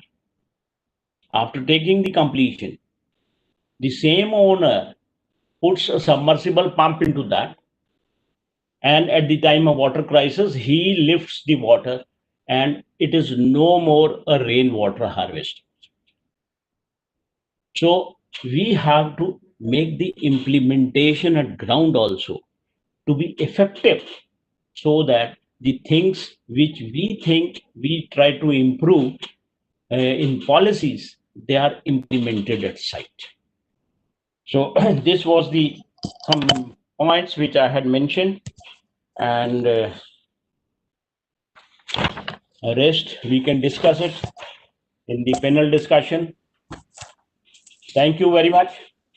Thank you very much, KK Budra, for giving a very insightful, practical challenges, and that how these urban issues are being tackled with the economy, market versus kind of a public engagement in terms of bringing this issue of kind of coordination amongst the different plans and the programs, initiatives taken by different agencies at the city level in Gurugram and all, which you mentioned. Plus, you also mentioned about that providing legal support by this notification of these nalas, this drainage system, and also ponds and water bodies. That will have a legal backup, so if any encroachment is there, and the local governance can swing into action for preventing it. Very important insights. Now let me hear, you mentioned about this water storage system, and I'm picking a few questions from the participants and also a few the experts who have said, and you yourself have raised a couple of questions.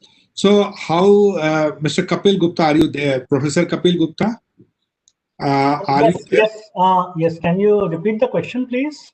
Yeah, what I'm saying, what Mr. Bugra is saying, that water bodies and other things and the drainage systems are still require some backing from the legal backing, as that we have not been able to notify all those in the urban area, so that encroachment go very easily done by the people. The one is this. The second is the water harvesting is not coming as a kind of a very, very useful tool in terms of the challenges of the ground level. So how do you see that your recommendations which you gave is actually relevant at the ground? And one more question he raised, Mr. Bugra, in his recommendations, that many agencies at the local level, they're not in coordination with the other agencies. And he gave the example of British time embankment, which was done there, and now how the market price have gone. So we need to reimagine the urban areas completely while giving the solutions, because the challenges of today is entirely different. So what do you say? And we will have also Sanjay Srivastava, because he's gave the example of Bangkok, which is a new the city which is having a highest economic activity as well as the population similar to Gurugram. So first, let me hear Professor Kapil Gupta. You've been in the guidelines of urban development. Thank you for the expert feedback and the questions. So, in my opinion, when we see the price of land rising, that is, of course, a very important consideration nowadays in urban areas. But what we have to look from a city level perspective is what is the cost of doing versus what is the cost of not doing. For example, the land may be worth 2 crores. But if I let it go at 2 crores, by deleting that holding pond, which would have been there, I will cause damages of 20, 30, 40 crores. So overall, the city loses. So cost of doing versus cost of not doing should be the main consideration for the cities. Then secondly, the loss of holding ponds to development. I think the municipal corporations themselves should now start building walls. Just as we buy a property, we immediately build a boundary wall. So the municipal corporation should build a boundary wall around the existing water bodies, as has been done for the case of Mithi River in Mumbai. Then the question was on the groundwater rainwater harvesting. So rainwater harvesting, the Bombay Municipal Corporation has made it compulsory that any building water harvesting system in its premises.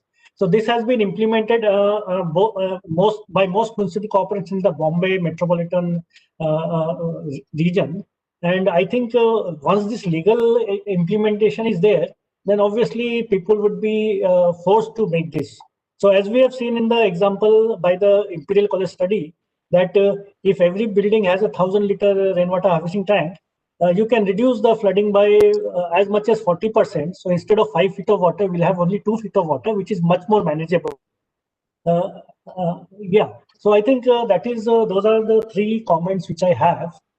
And what about what Mr. Bugra said, that many of the drainage and the water bodies have not been notified even. So what are the cases in Mumbai and other cities where you have worked?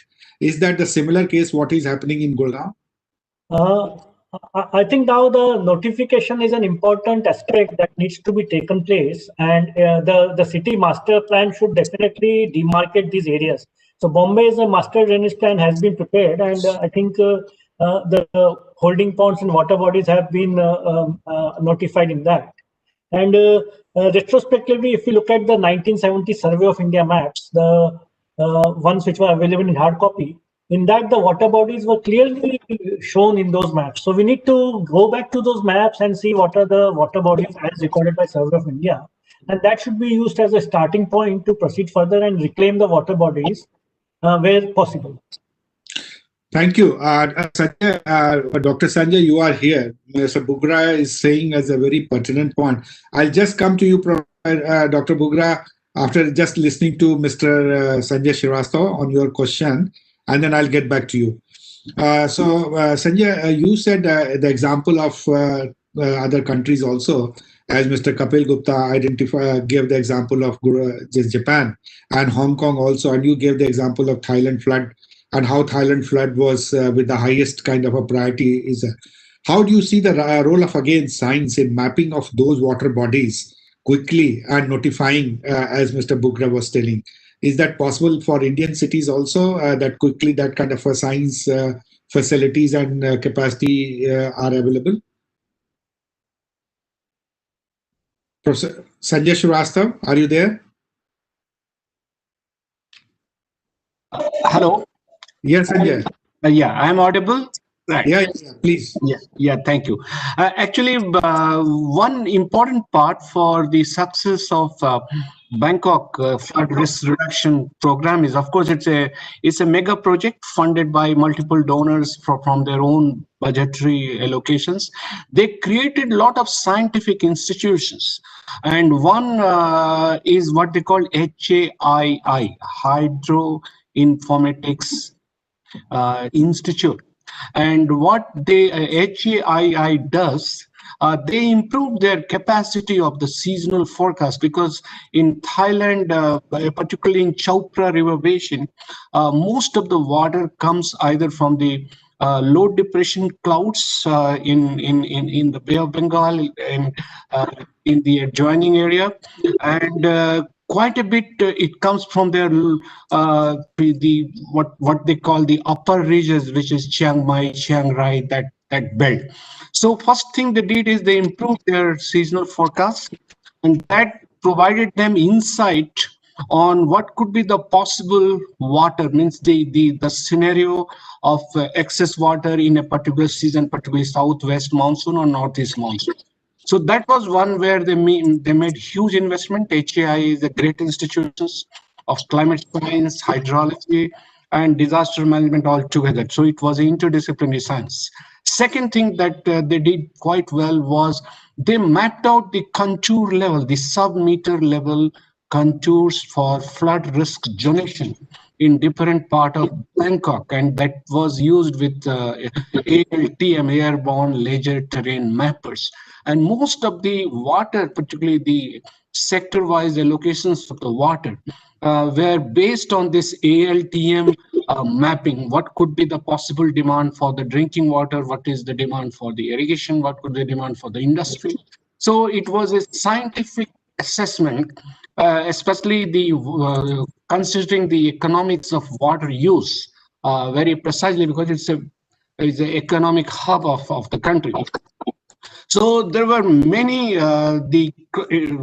multidisciplinary research on land use, and many interdisciplinary research on the forecasting, which contributes to their the quality of their seasonal forecast, including flood forecast. On flash flood, there was a discussion this morning, I think, by Professor Gupta, was the flash flood, the time span is the lead time is coming in terms of few minutes instead of hours, which used to be there. It's a very typical urban issue. What I saw in case of Thailand with ALTM mappers, they could point out the area which where flash flood occurrence is quite frequent, and the preparedness strategy was built depending on the flash flood occurrence. You know, the type of the risk and preparedness strategy were very well synchronized. I think that's how they could able to a very large extent. They consider this as a great pride, because they brought this to the Prime Minister's office, the highest level in the government, and then built their institutions. Then citizen science, as I was talking to you, everybody in Bangkok, every Thai household in Bangkok is aware of the floods, the flood prevention strategy, mitigation strategy, how they should act on the early warning system. So all put together, I think, helped Bangkok to build a flood resilient city to some extent. Thank you very much, Dr. Sanjay. You have highlighted very well that role of institutions, and in these institutions, the scientific institutions which are existing in the city or maybe in the country, that would help in quantifying, and also, like you gave the example of HAI and also LTM, to do that needful, and the notification and other thing. Every citizen is aware about this kind of a role, and then how to prevent themselves in the time of flood, despite the changes in the time frame. So, Bugra Sahab, you have listened. Yeah, Professor Santes, if I just add one more point, this is the political economy. In Southeast Asia, there was a huge competition whether if the Bangkok is not a attractive destination for the investment, by particularly with the Japan, with the Korea, with the China, it will go to Jakarta, it will go to Vietnam, many other places. So country was very keen to prepare flood resilience for its city, where economy, most of the investments were coming from. So this political economy played a huge role in making investment for a resilient city. I very true, very good point. I was also attending one of the meetings, the workshops organized by World Economic Forum, and the economic, The Economist here in India, Global Business Summit. And there, the different multinational companies, they were making as one of the important ingredient or points where the business is safer these days. Right. And which you have mentioned, that how political economy acknowledges this as a kind of an opportunity. So DRR or urban flooding is an opportunity to address for actually attracting larger investment. And the Gurugram in India is so that Gurugram, Mumbai, Chennai, Delhi, Hyderabad city, Surat city, all are getting this larger investment point for the country as well. So looking this also as one of the measures for planning. Bugra Sahab, would you like to say what you at this juncture? Because you are connected with community. I just shared my experience on this issue. And I'm happy that now in Haryana, they have come up with the Pond Development Authority and then the Water Conservation Authority. Separate authorities have been created. And what I think is that this is a right direction. And in other states also, these sort of things should come up. And this is basically the awareness of the public is the main issue where we should concentrate to a certain extent, so that people learn about the importance of harvesting even within their own premises also. So that was one of the reasons, one thing which I wanted to mention, because in Gurgaon now, yes, all these existing ponds, they have been mapped, they have been listed, there some NGOs have come up, they have started doing work on that.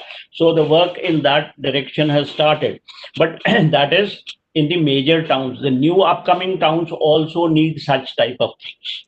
So that would have, my main concern was with regard to that the implementing agencies should also have a legal backup, so that once these are finalized, designed by the experts, and of course, during the time, they remain as such, and they are designed and implemented. That's all. Thank you. Thank you very much. Engineer Tyagi, you have listened to all the 4 presentations and experts' point of view, and also listened to the questions which I repeated of the raised by the delegates who are attending this meeting. Would you like to what all these 3 panelists have mentioned already? Yes, thank you very much to everybody for giving very rich suggestions.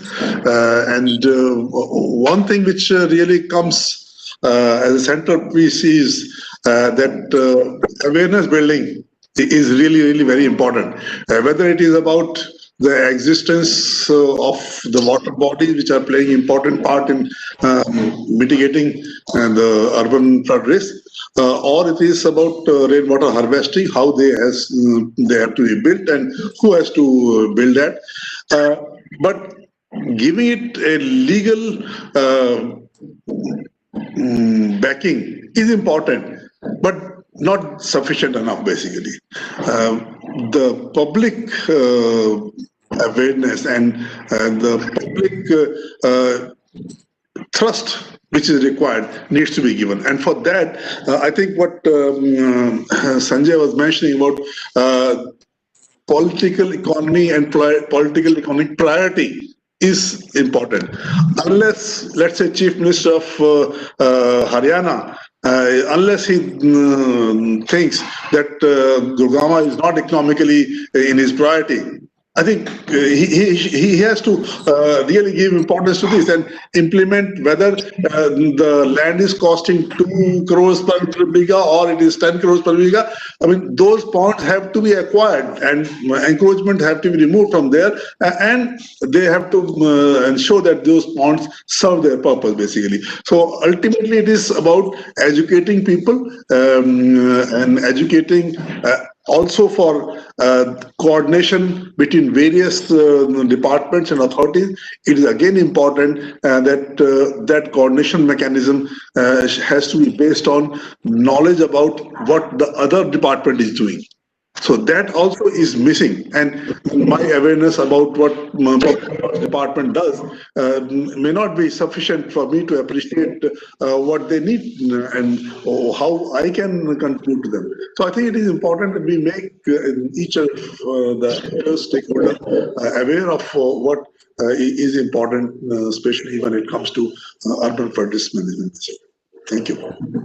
Thank you very much. Dr. Gupta, would you like to say something before we conclude and take the final from everyone? Okay, so what I would suggest, let us start from Professor Gupta. Kapil Gupta ji, last final punchline of yours. As a takeaway. Last final one-liner, what you would like to say? Versus cost of not doing. Yeah. Cost of doing versus cost of not doing. So if you build the measure, it will cost you only 20 crores, but if you don't do it, you will get damages of 200 crores. Thank you very much. Very important point. Thank you very much. Yes, what is your take point as a one final punchline would like to give?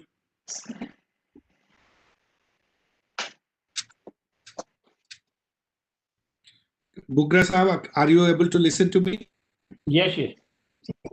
Your final point, what do you like to say as a one? Awareness amongst the people for harvesting, storage, and disposal of our rainwater. So we need. Thank you. Sanjay, would you like to say as a punchline? Professor Dr. Sanjay? Dr. Sanjay? Yeah. Your Yeah, actually.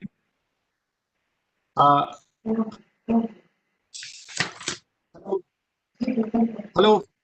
I can hear you. I think, Professor, I fully agree with our colleagues.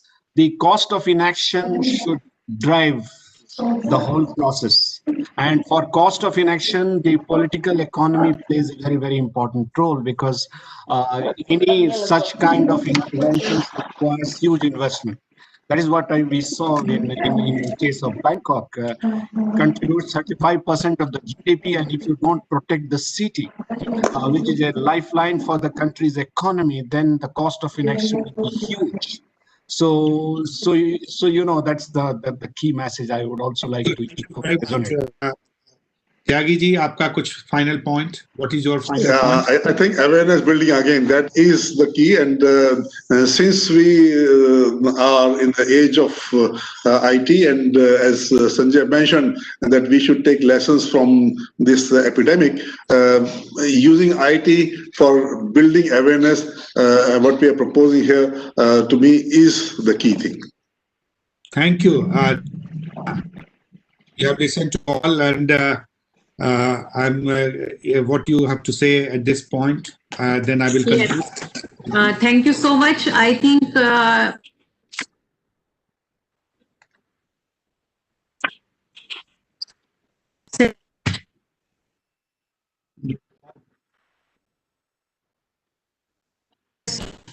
your voice is breaking. Can you hear me? Can you hear me? Hello? Hello? Hello? Yes, ma'am, we can hear you.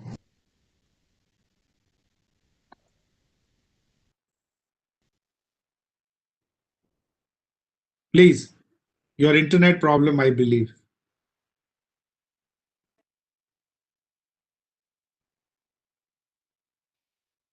अपना video बंद कर दीजिए Heena You जी close your video video.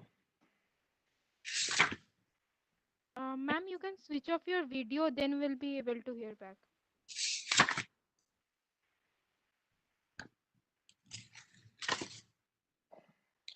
I think she is not able to listen. So let the before participants leave us, we I must share that this. There are many points have been deliberated in the report.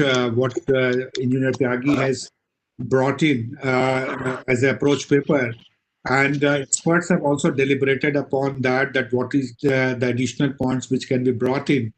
And we had four panelists, including Mr. Avinash Tyagi, K.K. Bugraji, Professor Kapil Gupta, and also Dr. Sanjay Srivastav. And all four the participants have also raised this question, Mr. Bhatt, Mr. Salman, and Mr. Suhail and Rajkumar. So all have given their insights on different on this issue. And there are many points, but I would just flag 7-8 points as a summary point, as a takeaway. One that is coming again and again, that we need to map out the water bodies, drainage, and everything, and to be notified in most of the cities. It's not necessarily in the cities we discussed about, but maybe in the smart cities and other cities, all the cities which are or peri-urban area. The second is that we need to focus on the drainage system also, because the challenges is there, and the drainage system has to be in the robust and sustainable zone. Third is this, that how the country should take this water as a water economics, the demand of water and how water should be circulated or all the then the cost of doing versus not doing. So cost of not doing is very heavy, and cost of doing is very, very less. Also important for the political economy, that how they look at their own cities as a right place to do business, or where everything gets integrated and then business opportunities. So if we are investing we need to correct our cities as a discourse. Governance and its capacity is very, very of community and community awareness. Without that, probably we would be moving most of that is one of the most things. How we can families around, so that is this example of awareness. What is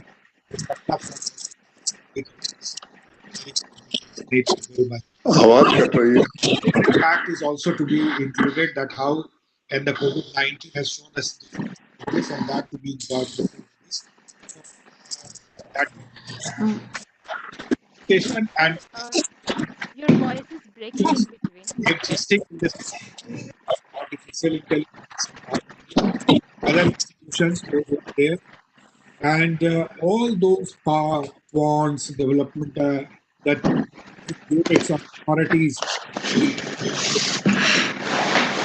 A lot of things are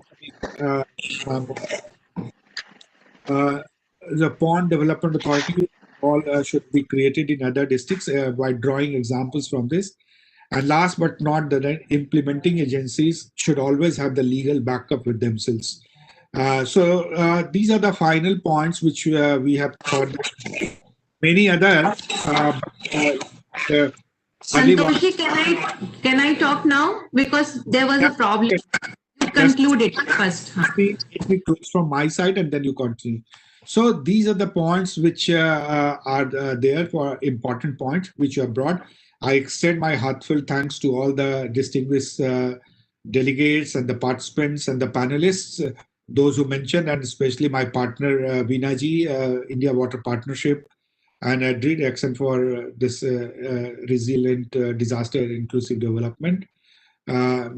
Special focus to Avinash Tyagi ji, KK Bugra ji, Kapil Gupta ji, and Sanjay Srivastava ji. And my team, Mohanna Manna, who is anchoring the whole program from NIDM side. And last but not least, the executive director of NIDM, actually allowed the process to actually go through. So thank you very much to all of you. And I over to you, Binaji and Mohanna. Thank you very much. Thank you, Professor Santosh. I'm very sorry there was a disruption in my internet connection. I think what Mr. Bugra and Mr. Tyagi have reinforced that awareness building is very, very important. And as Mr. Bugra was saying, the perfect example that rainwater harvesting guidelines are there in the Gurugram, but the real implementation mechanism and the monitoring mechanism is not there. And I think we have seen two questions in the chat box where Mr. Bhatt have pointed out that how we can do the monitoring. So I feel that with the course of right kind of awareness among the people about harvesting rainwater and storing this water for the benefit of the community, I think that process has to be taken up by all of us. It is not only the municipality duty or the village panchayat duty, but it is a duty of all of us. And when we can talk about our surroundings, then we can talk about the city, then we can talk about the state, and then we can talk about the global. So first of all, I think being a India Water Partnership, we are committed to bring the first local awareness, then the national awareness, then the regional awareness. And for that, I think we are committed to take up this issue, as Mr. Tyagi ji has pointed out, that with the kind of internet information and technology, we have to bring all the stakeholders together, because capacity building of every stakeholder is equally important. And with this, I feel we are really thankful to all the panelists and participants who have given the very, very important time. And we will be taking this agenda forward, and Mr. Tyagi will include all the points which have been emerged. And I'm really thankful to Mr. Bugra for one very, very important point, which we are really witnessing, the legal support, because that is a very, very practical issue. When we are working in different panchayats across the country, when we go for the demarcation of the ponds, we don't have the right kind of data available even in the panchayat level. And then we have to go for the detailed investigation. And for that, when we go to those sites which have been already being encroached, we don't have any legal mechanism to confront. So I think the point which Mr. Bugra have raised is very, very important, and we have very good partners with us who are dealing with the legal issues. I think we will discuss this issue, how we can strengthen this issue, and how can we bring the issue for the policy perspective. So thank you so much. Now over to Mohana. Thank you, ma'am, for your remarks. So we will look forward and work into these areas as suggested by all the dignitaries and the panelists. So with that, I place my vote of thanks to all the dignitaries, including Major General Manoj Kumar Bindal, Shri Avinash Kumar AC Tyagi, Professor Kapil Gupta, Shri Sanjay Srivastav, and Shri KK Bugra, as well as the conveners, Professor Santosh Kumar and Dr. Veena Khanduri. With this, I would conclude today's webinar. Thank you. Thank you. Thank you. Bye-bye. Thank you.